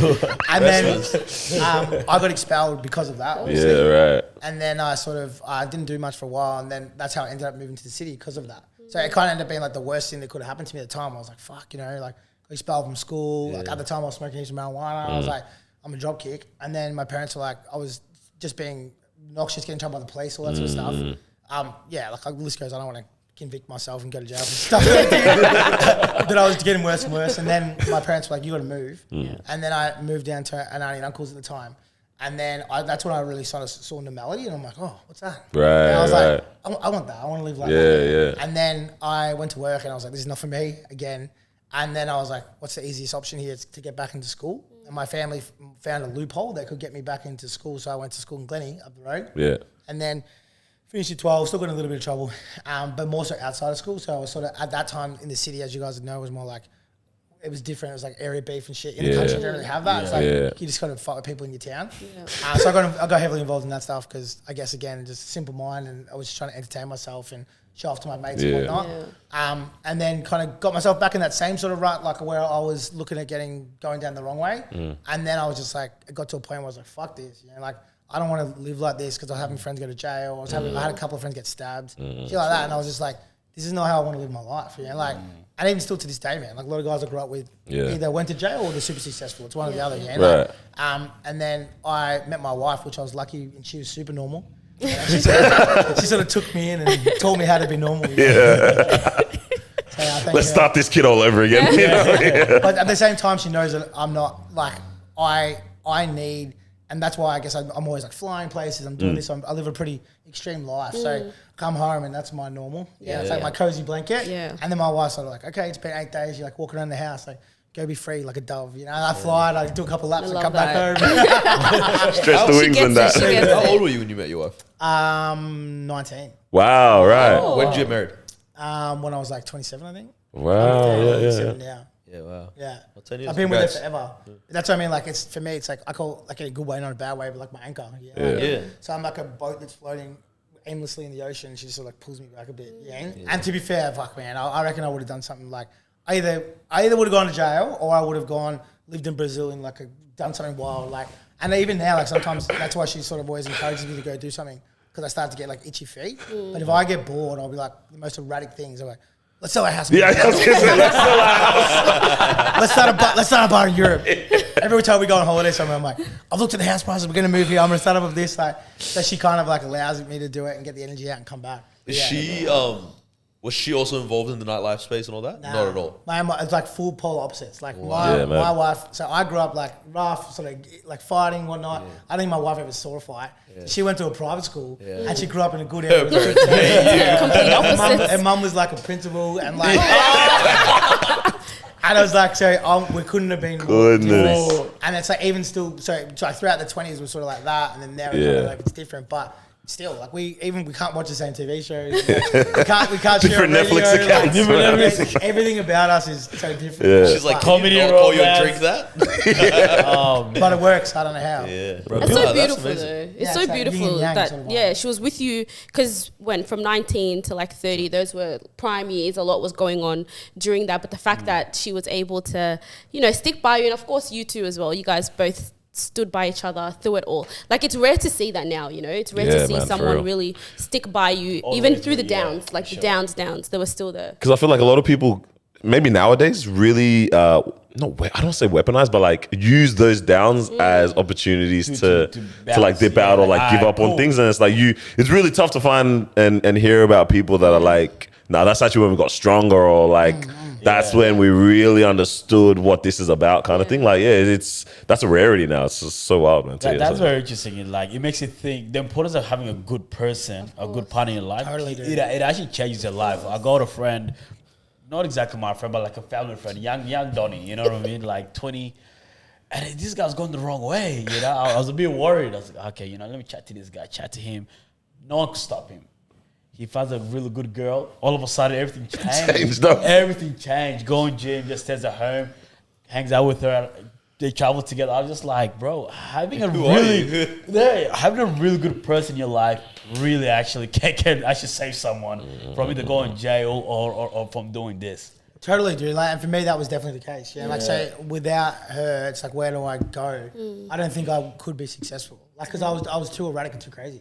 Yeah. So, like, and not in like the sense of like, whatever I did was just to the extreme. It still is. Like I've the things I've cave dived with sharks. I've jumped out of planes multiple times. I've snowboarded around the world. It's like I don't just go on holidays and chill by a pool. It's like I'm going there for a 4-day hike. How can I risk my life? Like if I don't What's the think most dangerous thing here? I want to come back.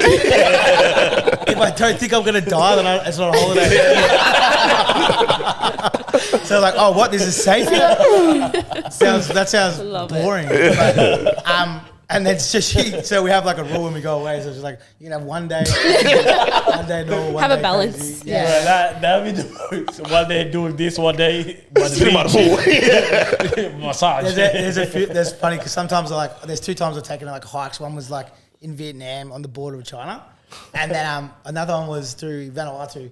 And then both times I convinced her to come with me like on my adventure. And I remember it was like not even half an hour in, and I'm like, "What do you think?" She's like, "Don't talk to me."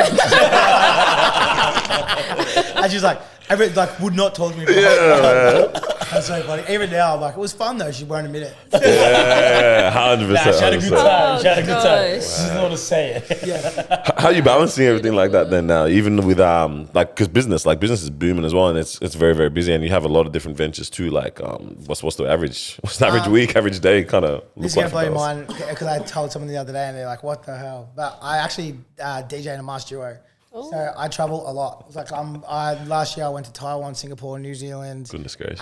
Plus every other state like 3-4 times. Wow. So I'm constantly doing that on the weekends. But Right. I'm kind of in and out. Like so I'll be like fly out on Friday, back on Saturday afternoon. So that kind of gives me that ability to be able to get that in like micro doses. Yeah. But I'm not doing like the bigger ones I used to do. So now that I've got kids and stuff, I can't go for 5 weeks Yeah. to Canada and like drive through there or whatever. So, but in saying that, man, like my motivation I don't have a lot of toys and stuff. Like my family, like kind of they go first. Yeah. And then for me, it's like I'm not into fancy shit. So everyone's always like, "Oh, why don't you get fancy stuff?" It's just like not for me. For me, it's holidays. Like I always want to buy an Experiences. experience. Yeah. Yeah. So it's like if I'm saving up money for something, it's because I want to like go. I want to go on a tour. I want to do something wild. Yeah. Like Yeah. I'd say I want to spend money. Like I went to Vanuatu last year, so it's like that's how I'll spend my money on a trip, and then I'll come back and I'll miss out on things because I want to do that. So I literally work for experience, and then I work for money for experiences. Yeah. If that makes Yeah, sense. yeah, So, yeah. like if I could sell my car and to go to Europe or some shit like that for 6 weeks, I'd do it straight away. Yeah. Yeah, I'd walk, catch a bus. I love going to being away. You look like one of those guys that just loves life. Yeah. Like, you know, you were saying they're split up into 3, like with the club owners. It's the guys that want money, the guys that want status, and the guys that love music. Yeah. You're clearly the guy that loves music. I just love music, 100%. Yeah. I just love life, like you said, like in a sense. Don't get me wrong, I still have my down days. Yeah. Of course. make out. I wish I was happy every day. Yeah. And I got to do, like, when you're at my level, you do have to do hard stuff and uncomfortable stuff a lot. Yeah. But I do, when I've got free time, I want to be loving whatever I do. And I can't do shit I don't love. So, like, I've walked away from things that I don't like, even though I'm making money from them, because it's not making me happy. drainer. Yeah. And it's just not the way I am. It's like, if I don't love it, I'm not fully invested, then I'm not going to do it. Yeah. Is there any deal that you walked away from and that you sort of You regret? I kind of regret that. Couple. I have one. Was again, and probably goes back to me being too passionate, but it's a thing called Lucky Artists, like Lucky Agency. I don't know if you've heard of it. Oh, yeah. Yeah, they're huge. They're probably like one of the biggest, especially electronic dance music agencies in the world. Wow. So not world. Jesus Christ, that's an exaggeration. Sure. In Australia, myself and the guy who runs it is a guy called Luke, and we were going to do that together. And it was called Say What. And then I had my artist, but at the time he had no artists. And I was just wanting the best from my artist. And at the time there was another brand called Concrete, and they sort of approached me at the same time, and they were like, do you want to bring you guys over here? But they were big. Like, so I thought it was like the smarter and safer move for them, not me. And then there was a few things where he was like, I want to work with this guy. And I was like, nah, because I was too passionate. And at the time, I guess, stubborn. I was like, no, they can't be a part of it. It can't be a part of it. And then I was like, we're not seeing eye to eye, man. So I'm going to go do this thing over here. And then we decided to split off. And then that dude now is absolutely mauled it. And we're still friends. We still work together too. But I was like, in hindsight, that was a really good opportunity. And I've done it a few times, but it's always been like, not wanting to rock the boat or like because I'm trying to help benefit someone else. Yeah. I listen to the ego thing. Yeah, Yeah. You know, partly. Yeah, part- yeah. it's more I beneficial. probably could have done that trip to Europe if I had stayed. Well, it's not so much for yourself; it's more for someone else. You're trying to look after this artist. At that time, The when that benefit. went, Yeah. So I thought, Yeah. but it was still being Beneficial. stubborn because I was like, if you're not going to follow what I think is going to be best, The best, yeah. what I'm passionate about, then we're not going to work. So it was still me too. Like he was like, sort of stood his ground and I kind of moved on. But it's what it is. And then there's just other ones where there were opportunities, and I just decided to take another. There was another one. It was like an event that was probably one of the most profitable club nights ever in Melbourne's history, or one of at least. And I decided the 2 weeks beforehand not to do it, and it was just because I didn't want to piss off where I was already working because I liked it. So things like that. But like it is what it is. But in saying that, without those two intersections and that decision, it doesn't. The other ones don't. So it's like, and I again like sense of belief. Like I'd always be like, every time they'd miss, man. Like, and this is maybe a good way for people to think, but I'd be like, fuck. Of course, this would be a sick opportunity, and like maybe I lost money and did whatever. But I've always believed that my time's coming. So I was always like, it's gonna come. Like it's gonna come. Like. Because I was watching all my mates that I worked with, like become millionaires effectively, and I'd sort of grinded and done really, really well. Like I was basically in a similar position to them, but like I had to do the hard way. But I was always like, my big moment's coming. My big moment's coming. And then I guess with the alcohol stuff, that's when it really was. Like we're national around the world, and it's huge now. So. And of course, you know, with the regrets, obviously you've made some right decisions in terms of like selling your club at the right time. True. Right. Was that just a feeling, or was it a research? Like, how do you go about making those kind of decisions, the right decisions? I go off gut heaps. I'm a big believer that like guts are like a built-up collection of like experience. So it's like when your gut goes, I'm like, it's telling you. There's a reason. It's subconsciously saying, the last 10 years you've done this thing, your gut is saying that this is going to be good, bad, ugly, whatever. You probably should trust it. So I really do trust my gut a lot. And sometimes it does work out. I was gonna say, have you ever made a good decision? You're like, I think I need to go. Bro, sometimes it's just food poisoning, bro. Yeah, I guess it's Gut's got bowel movements, Should have just farted, bro. Should have just farted. shouldn't have ate that bun me. For real. Yeah, of course. Like, but course, yeah. it's, I don't know, as you kind of get older, you start to trust it more and more. And it sort of works better. Like, even with people, like you meet someone, you're like, I don't like that guy's vibe, and then you kind of find out later that this happens. But I'd say it starts to become more and more right to the point where it's like if you ignore it, then you're sort of doing yourself Fooling yourself, you're doing yourself injustice.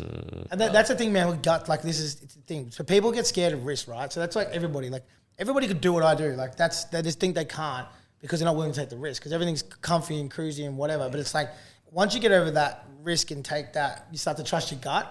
Then it's like, I've not really seen people fall backwards. And like in Australia especially, dude, like what's the worst case? You go get a job in a factory and get paid $3,000 a week. It's like, what's the worst? And people are like, yeah, I know, but I've got a cushy job, got this. It's like, there's a million other jobs out there. Like, it's beyond me how people don't want to take that risk in a sense. Like, because we're in such a great country. Like Australia's awesome for A, opportunity, but B, like as a landing ground. It's not like where you start up a business and you go broke and you can never build up again. Like you can come here as an immigrant and in 5 years' time be a millionaire. And like, how many countries can you do that? There's not many, I would say. Or even if you could try, and then you could become semi-broke and then be a millionaire again. It's like, it's a really is a land of opportunity in a sense. 100%. If you want to put the effort and the reward in. Absolutely. Yeah. It's a massive privilege to live in a place where it's like, and safe. where you can have options. Yeah, totally. That in itself is very, very insane. I met literally last week this girl randomly. It was the way it all happened. It made no sense. It was the Tuesday when we had the massive like storm here, and like trees are falling down, power's out, whatever. So I worked from home that day, and then I was meant to go do a shoot in the city for someone's like brand. It's like, I'll just catch the train in after work. So I get to the station. And I'm checking the schedule, nothing's coming. And then there's like 3 randoms there just standing, and they're like, oh, you off to the city? I'm like, yeah. Like, oh, delays for an hour. And I was like, wait. Your head starts spinning. Like, what the heck? 1 hour? 1 hour. Like, work is only 8. Bro, I'm like, what do I do right now, man? Anyways, they're like, yo, we're catching an Uber to Caulfield. Do you want to jump in? I'm like, all right. So we jumped in. Anyways, there's the girl that's next to me, and then another random. She just came from Wales, I think it was. Yeah, she just came from Wales, and she's been working and grinding in whatever her space and field was, right? She's come here and been here maybe, I think she said it was 3 weeks or something like that, or either 3 weeks or 3 months. And she's like, the opportunities that we have here, it just blew her mind completely. Like, she's got family here, which is another nice little safety cushion to have. But then she says she came here and realized, like, people really can grind out in whatever kind of space or avenue it is that you want to like make a living or a name or a position for yourself in. Like it's I don't know what it is that we that creates that here. We're not a perfect country, obviously, but I don't know what it is that we have that really presents that so much opportunity. Because I'm like, wouldn't that be the same in this country or that I country. think Like, what it's is it?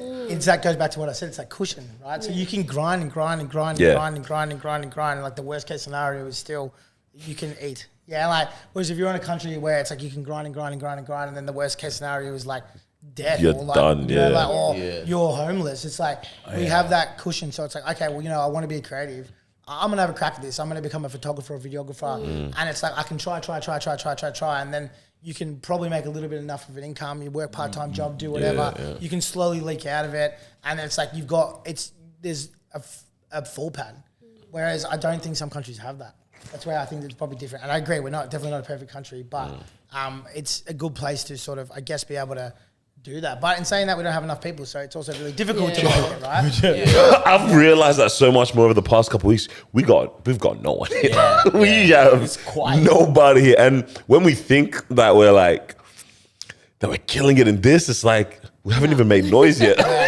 We haven't even touched the surface. And that's why it goes back to that full circle when you talk about those rap artists. They're like, we got 26 million. They're like, we're dotting the ocean in the middle of nowhere. Like, and that's the reality. But at the same time, because we're so far away, it's so safe. Because even if war erupted, I always think that, they've got to get through the whole world before they get to us. Like Tasmania. We've got time to plan. Tasmania's even better. They're even better off. We're not even problematic enough to be worth reaching. Like they get through the whole world and they're like, it's whatever.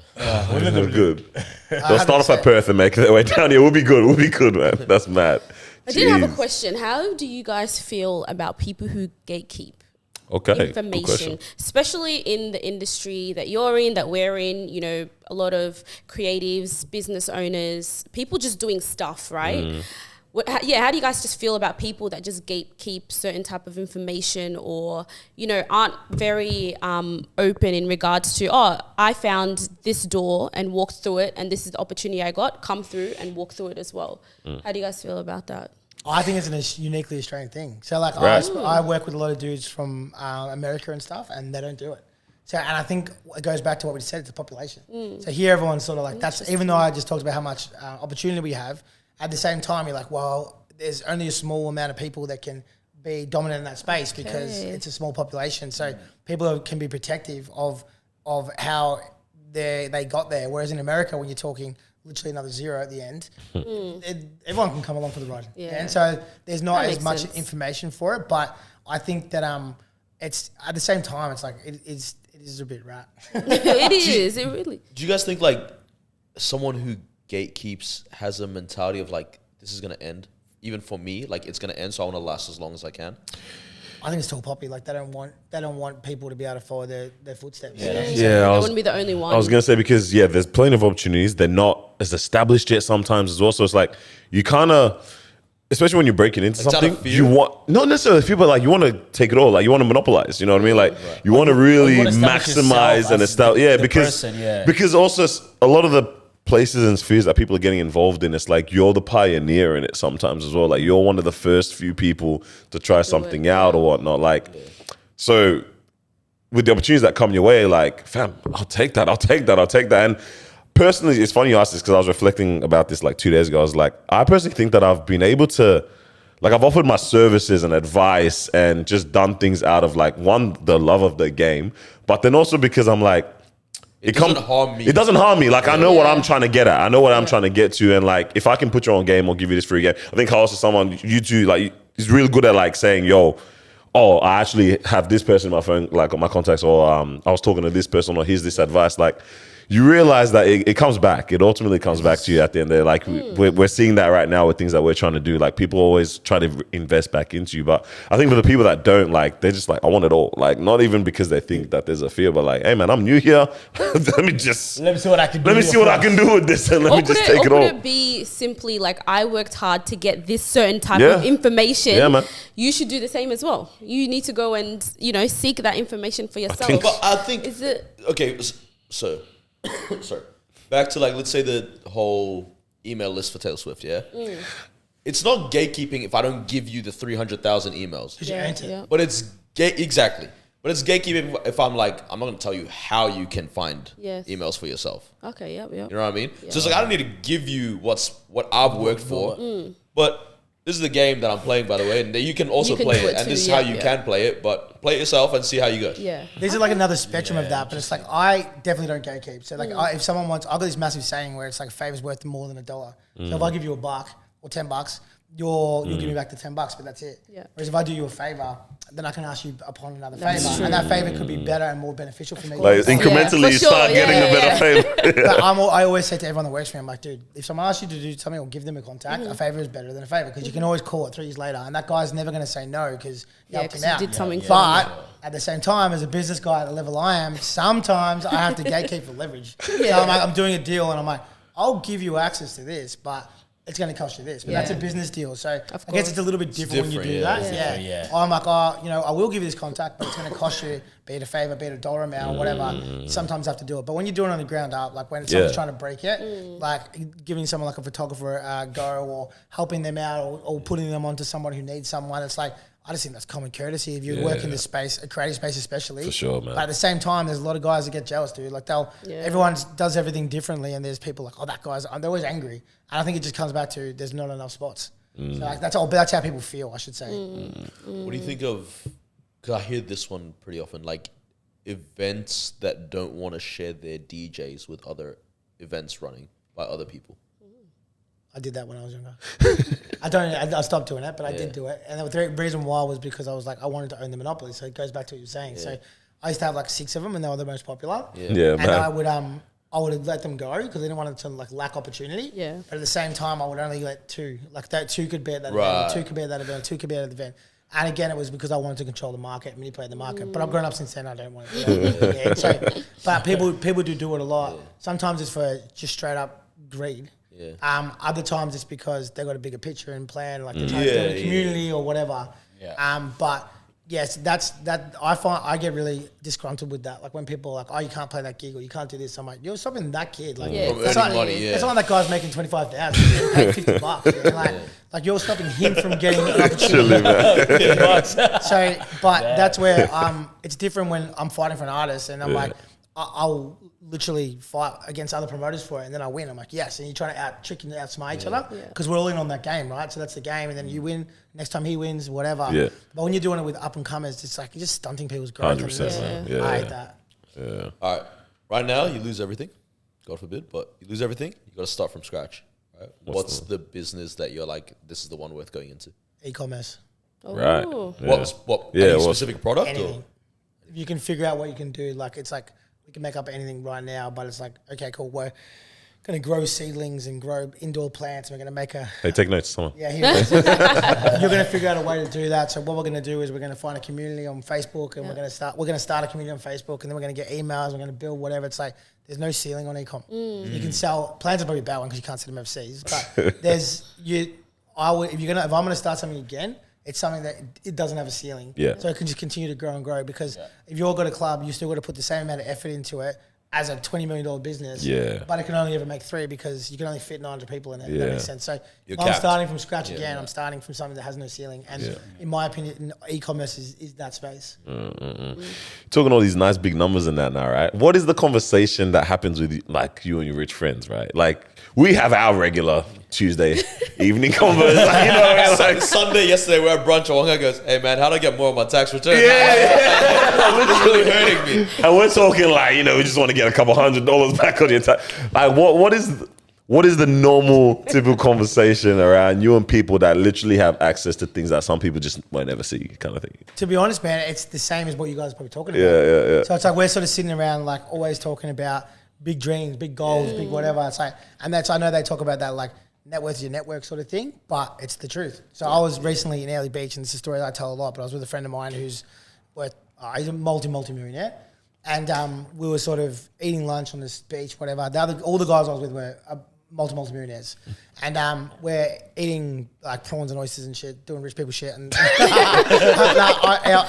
like overlooking the ocean. And then we were like, we'll go look at these yachts. So there's obviously different levels of rich, right? Yeah. So we went for a walk and we're looking at all these massive yachts. And I'm like, man, look at that one. And my mate's Googling it. So he's like, oh, that one's 10 million, that's 12 million.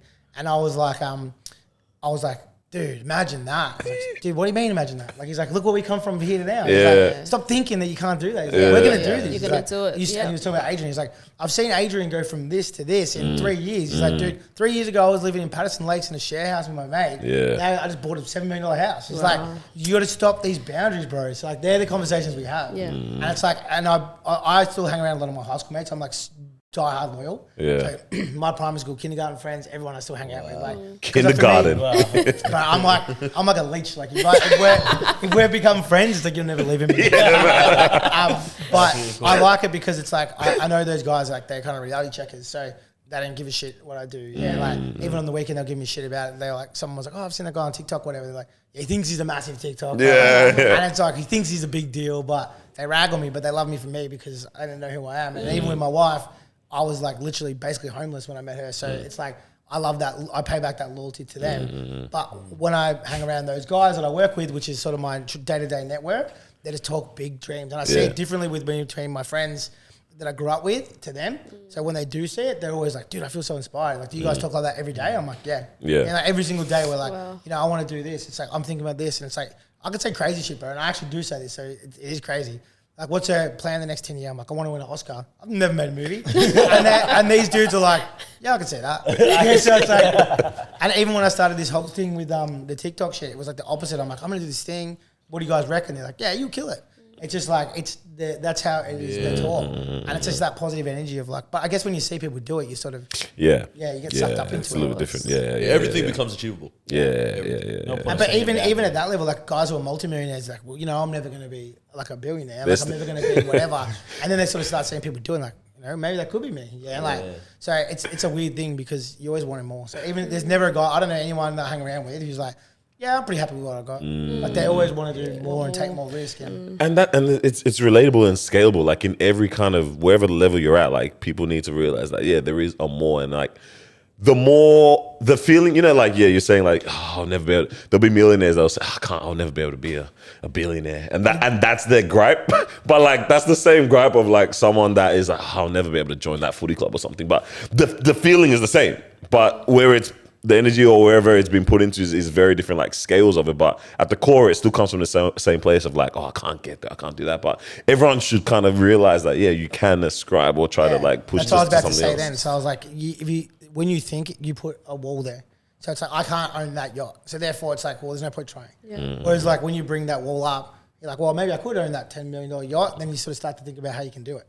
So I always like, I've got this like saying, which I love saying now. It's like my new catchphrase, but it's like, make unrealistic goals with realistic steps. So it's like if I want to own a $10 million yacht in 10 years, it's like, okay, well, what's step one? Like step one is that I need to come up with a company that's got no cap so I can do X, Y, and Z. Facts. And it's like you start to do it and it's like, well, even if you get to even if you get to step 6, you're still way further than you were before. Of course. You can't lose if you're doing that model. Like, but I do it myself, bro. Like that was only not even a year ago. It was like 6 months ago. And like, I was like, he's right. Like, why can't I own a $10 million yacht? Like, do I want one? Probably not because I'm not that fancy.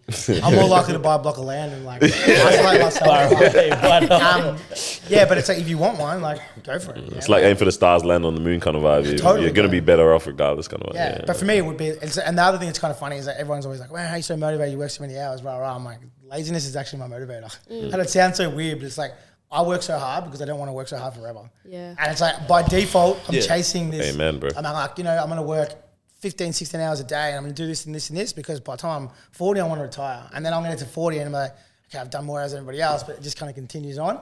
But the mentality actually is for a want to do less, if that makes sense. So I always kind of say that. And it's like, I'm like, don't look at me like I'm some superhuman because I never stop. It's like, I'm actually never stopping because I think that I'm trying to find a shortcut. That makes sense. Wow. What do you think Danny at 50 is like? Hopefully crazy, bro.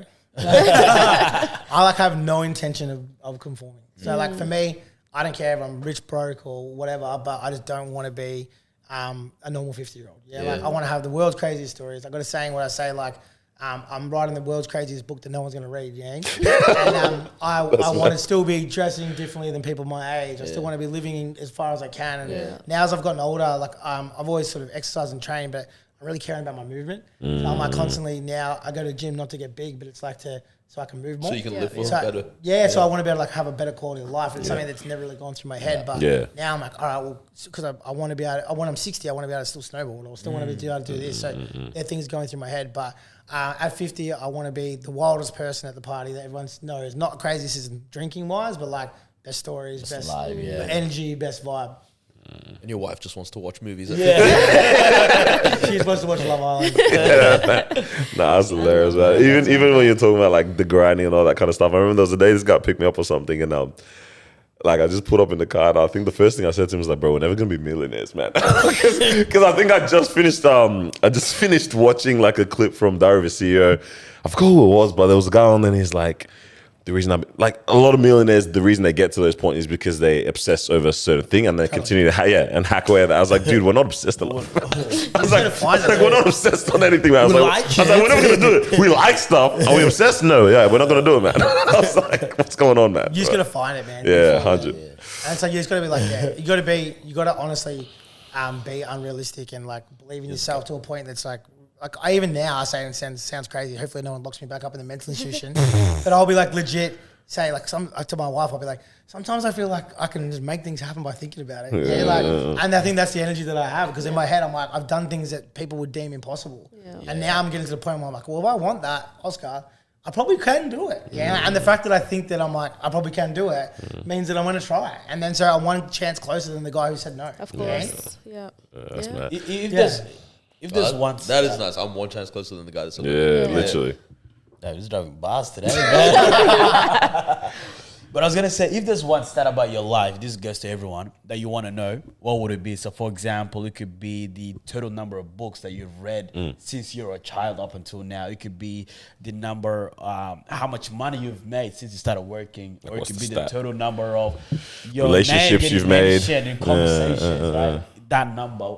What would that be? What category or what is Far that? out. That's a sick question. That's actually mad. I'm trying to think right now. For me, it'll probably be like the amount of people that have come to my events.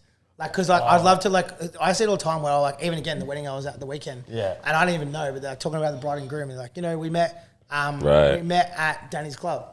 And it's like, that's like 1 of 5 of my friends who met at my clubs. And I like more probably, like I know so many people who met at my nights and now they're married, they've got kids, whatever. I'd love to like see that pattern of like how many people actually came to my event, be it like 50, 60,000 and like what impact that eventually had on their life.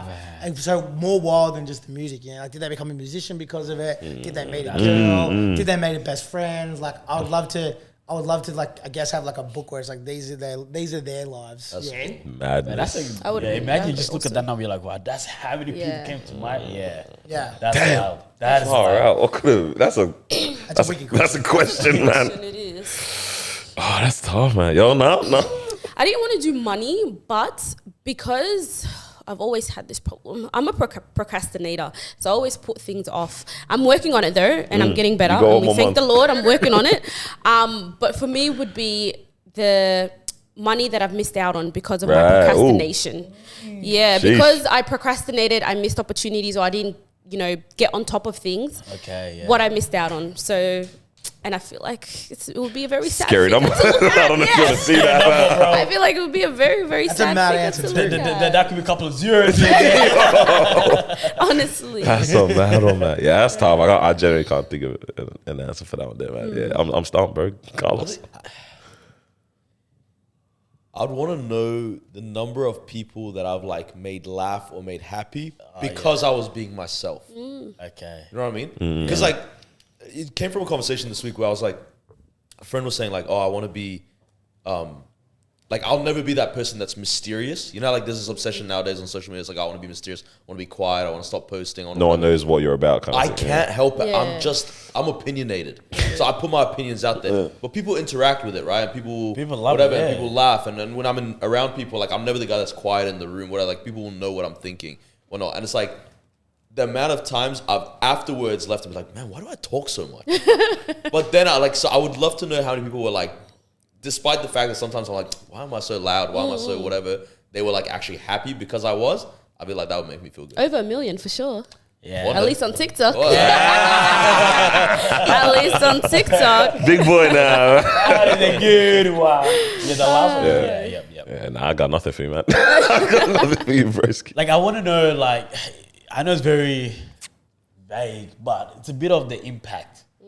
But impact could be like, he said this and made me think about this, and This now way. I'm doing this way Yeah. because of what he mentioned as well. Or it could be in terms of like, you know, networking as well. You wanted this, so I made that connection, so now something happened. For Positive you effect. because of that. The other day, I was at David Jones, and then this girl that used to be so young, now she comes up to like, "Hey, Carlos," and I'm like, "Who are you?" But turns out she was from camp. One of our camps, yeah. So we did this camp like 7 years ago. And That one. yeah, and then we were facilitating the camp. You know, though, you know, these young Africans that were there, and you know, and yeah, they loved it. You know, inspiring and whatever. And then when I pulled up to David Jones, she was working. She's like, "Wow." You know, and then she just sort of started talking about live, what's happening, Madness. and all that stuff. I was like, wow, that camp was amazing. I was like, wow, that actually really left an impact on you. Because for me, I clearly didn't know who you were. Do you know what I mean? But after she started talking, I was like, oh, now I know. Yeah. So it made me sort of think about the questions like, yeah, imagine having now I'm sort of curious in terms of like, we never know, to be honest. Because sometimes people don't actually come around to say anything, which is, sure. you don't expect them to. Yeah. But that sort of stays within them, right? They go, it's like, yeah, that person made a difference.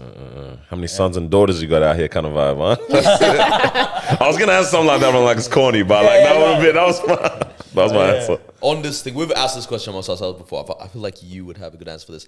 How much would you pay for a recording of all the best memories of your life? Like from school, like all those laughs, whatever, the punch-ons every week, to the fornicated, to whatever, like just having full footage of all the best moments. I don't know, man. That's a good question, eh? Like, I think they live in my head already, you know? And so... I mean, yeah. But like, I run through them all the time. And like, I'm like very emotional.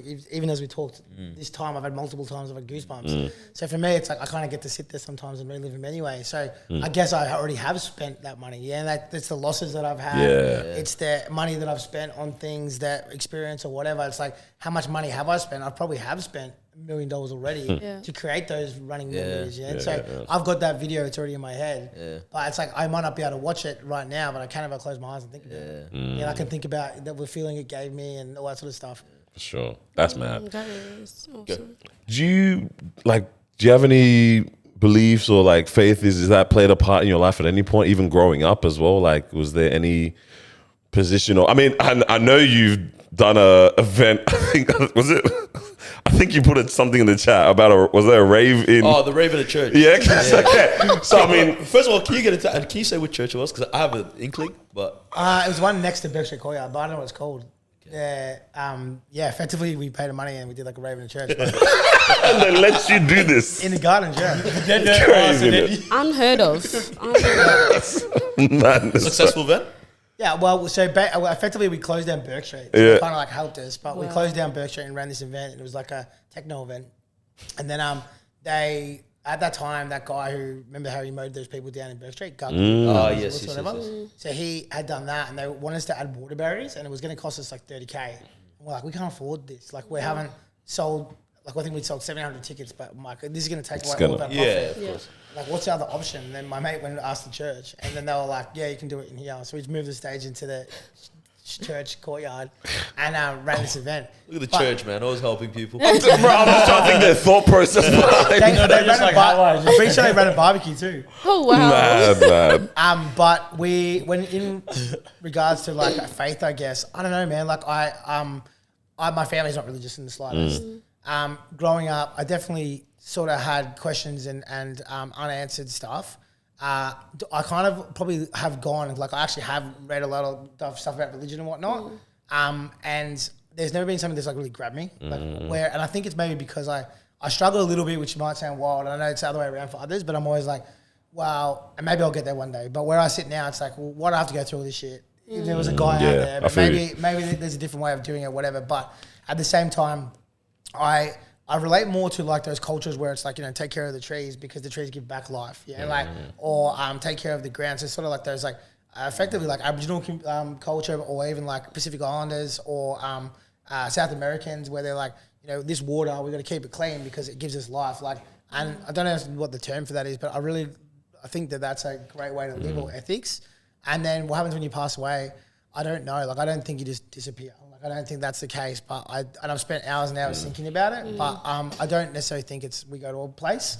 I'd probably be more likely to think of reincarnation would be likely. But at the same time, it's like, I guess it's the thought of never knowing, right? No one's ever been there and told us about it. Yeah, because I'm just looking at even the experiences you've had and the outlooks you've got and the principles that you have. And I'm like, I can see a lot of those in the same way that I live my life from a faith perspective as well. Like, as a Christian, I'm like, it's so mad the way that those kind of things line up and just the way that you start to, I mean, you're talking about,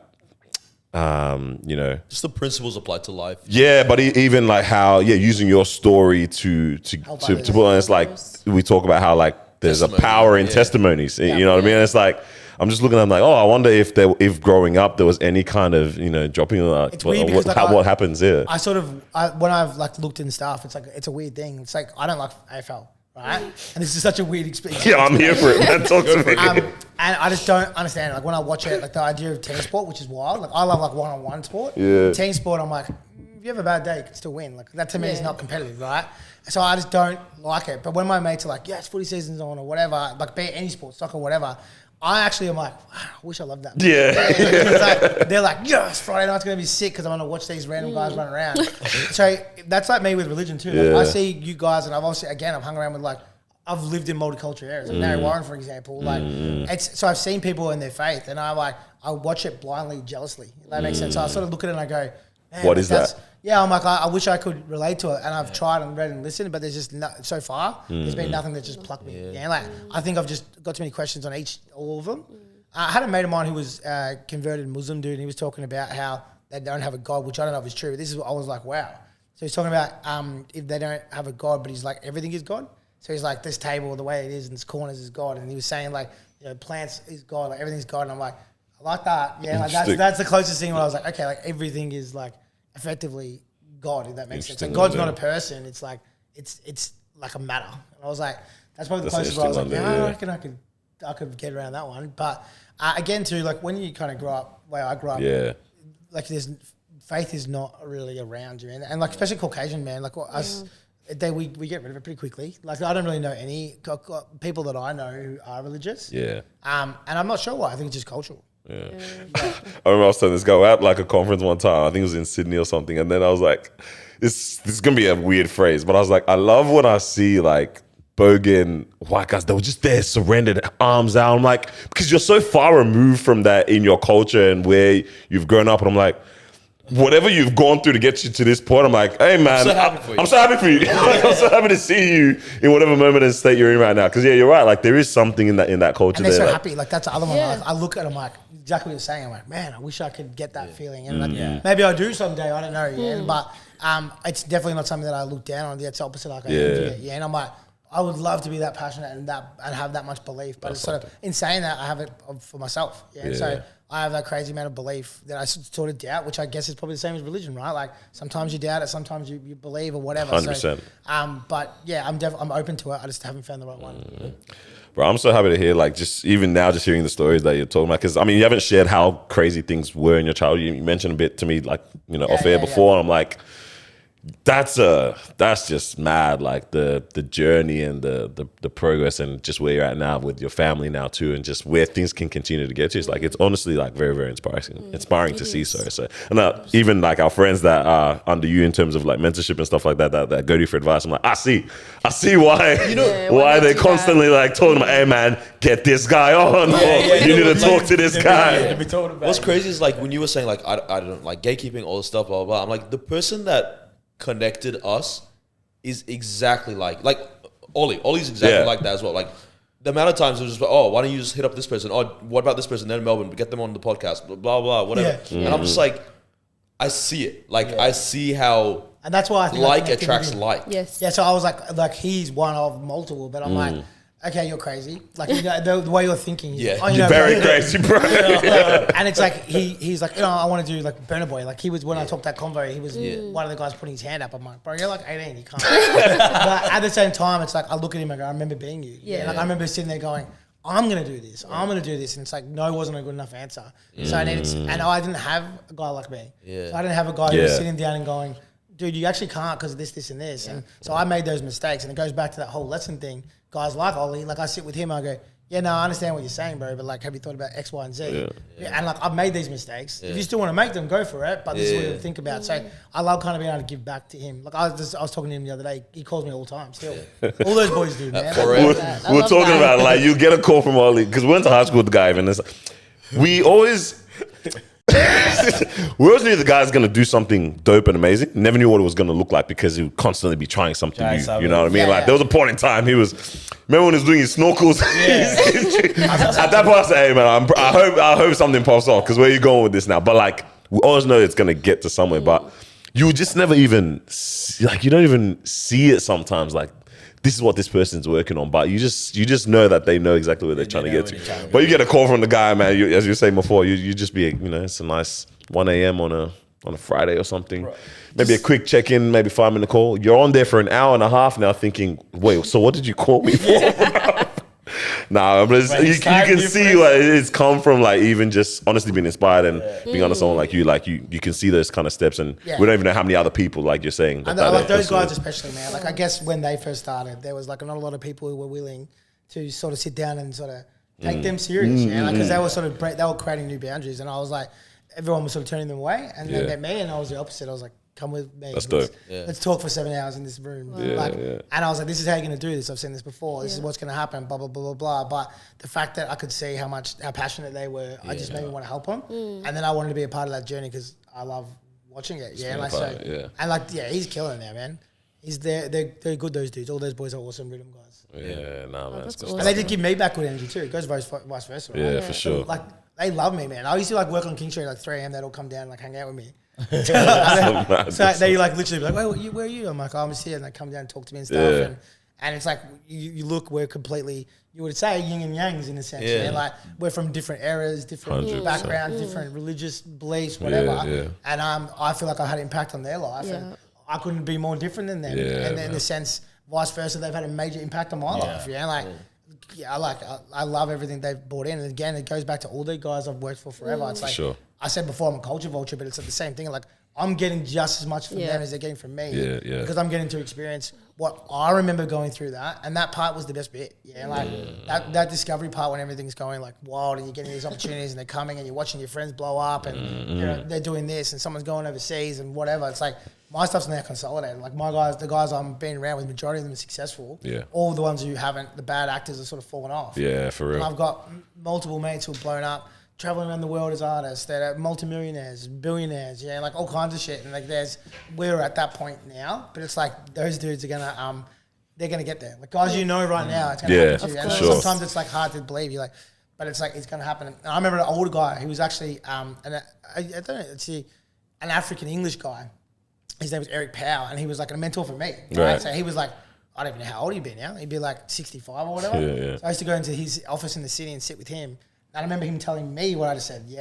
He was like, all these guys are weird, they're gonna blow up, and like make sure you take photos, keep your memories. So I don't know if you guys know who Carl Cox is, but he's like arguably one of the biggest DJs ever. And Eric was sort of by his side, but he's like all these dudes. Like he was like telling me these guys that I was looking up to. He was like, we grew up together, we did this together, we did whatever together. And it's like, that was his story. And he's like, this is going to happen to you guys. He's like, I've seen it. Big facts. And then now I'm looking back at those guys and others going, this is going to happen to you guys. So make sure you're like, you full circle moment, It's like, and then it's because you're hanging around people like you guys sitting here having a crack. And you're just trying to give value and do something different. And it's like, and shit happens.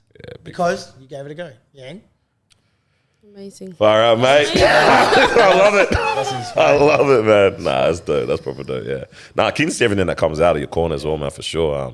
In terms of just, whatever other crazy ideas your wife lets you go and jump into, Nah, I'll definitely be interesting. I mean, is there anything that, like, people can, like, look forward to that you do have in the works that's different or, or even just next phase of anything that you're doing right now kind of stuff? Yeah, kind of. Like, I'm just, like, as you're talking about. So I'm doing, obviously, the alcohol stuff. I'm still running my festival. I'm doing a lot of music management stuff. Now this TikTok journey, which is kind of random. I literally downloaded TikTok in January, and even people were like, man, you'll have my FYP. I was like, What's that? What you call me? I didn't even know how to check comments. I was like, I was going through like manually, and someone's like, you can just press the comment one. I'm like, oh, okay. Makes sense. I'm literally being coached as we speak, but that's kind of weird, and we'll see where that goes. But other than that, I'm sort of working on a doco at the moment. I don't want to go too far on it with a guy who's a pretty relatively famous doco maker. Oscar's coming, man. Oh, the Oscar's on the way. I'm working on that coming, with a guy. I'll tell you guys off air because I'm working on that with a guy who's got a really big story. Who's famous in Australia, and I'm sort of piecing that together, and that'll be my next kind of big adventure.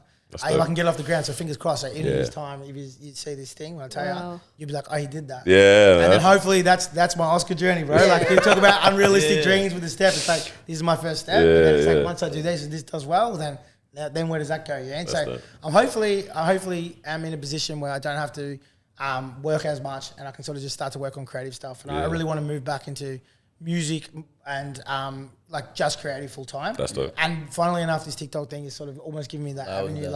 I'm getting a lot of opportunity coming into me. People want to hear me talk, which is crazy to me. You know? So I may be in a position where I can create a platform that I can actually start to concentrate on it and make some more dreams a reality. Nah, man, it's fine. Yeah, man. You can't hate that. You can't knock it at all, man. No, That's seriously, genuinely. And above it all, like you remain humble. Just from the conversation we've had with you here, you're such a genuine person and just so humble as well. So I applaud you for that. Genuinely. Wait till you turn the mic off and I start yelling at screen. Where's my water? Nah, that's fine, man. Yeah, dope. We'll keep a lookout for sure, man. Keen for that. Legend, guys. Thanks for having me on. Thank you for joining Appreciate us. it. Truly appreciate it. This was a lot of fun. Earlier he goes, is there anything I should know? And I was like, oh, like we don't really do interview style. We prefer the conversation. But every now and then a guest comes through and I'm like, to be honest, I just want to hear. I think you might be the second or third person where I'm like, to be honest, I just want to hear your stories. It was an interview, but we had fun. Listeners had fun. Thank you for joining us. If you did tune in, make sure you like, comment, subscribe, share this one around. Catch you guys next week. Yeah, man. Follow Danny right there. Right there. Give me work, man. Yeah. It's there, man. It's on screen. Somewhere there. What's popping around? I will see you guys next week. Peace out. Bye. Peace. Nice. Cool, man. Thanks, That was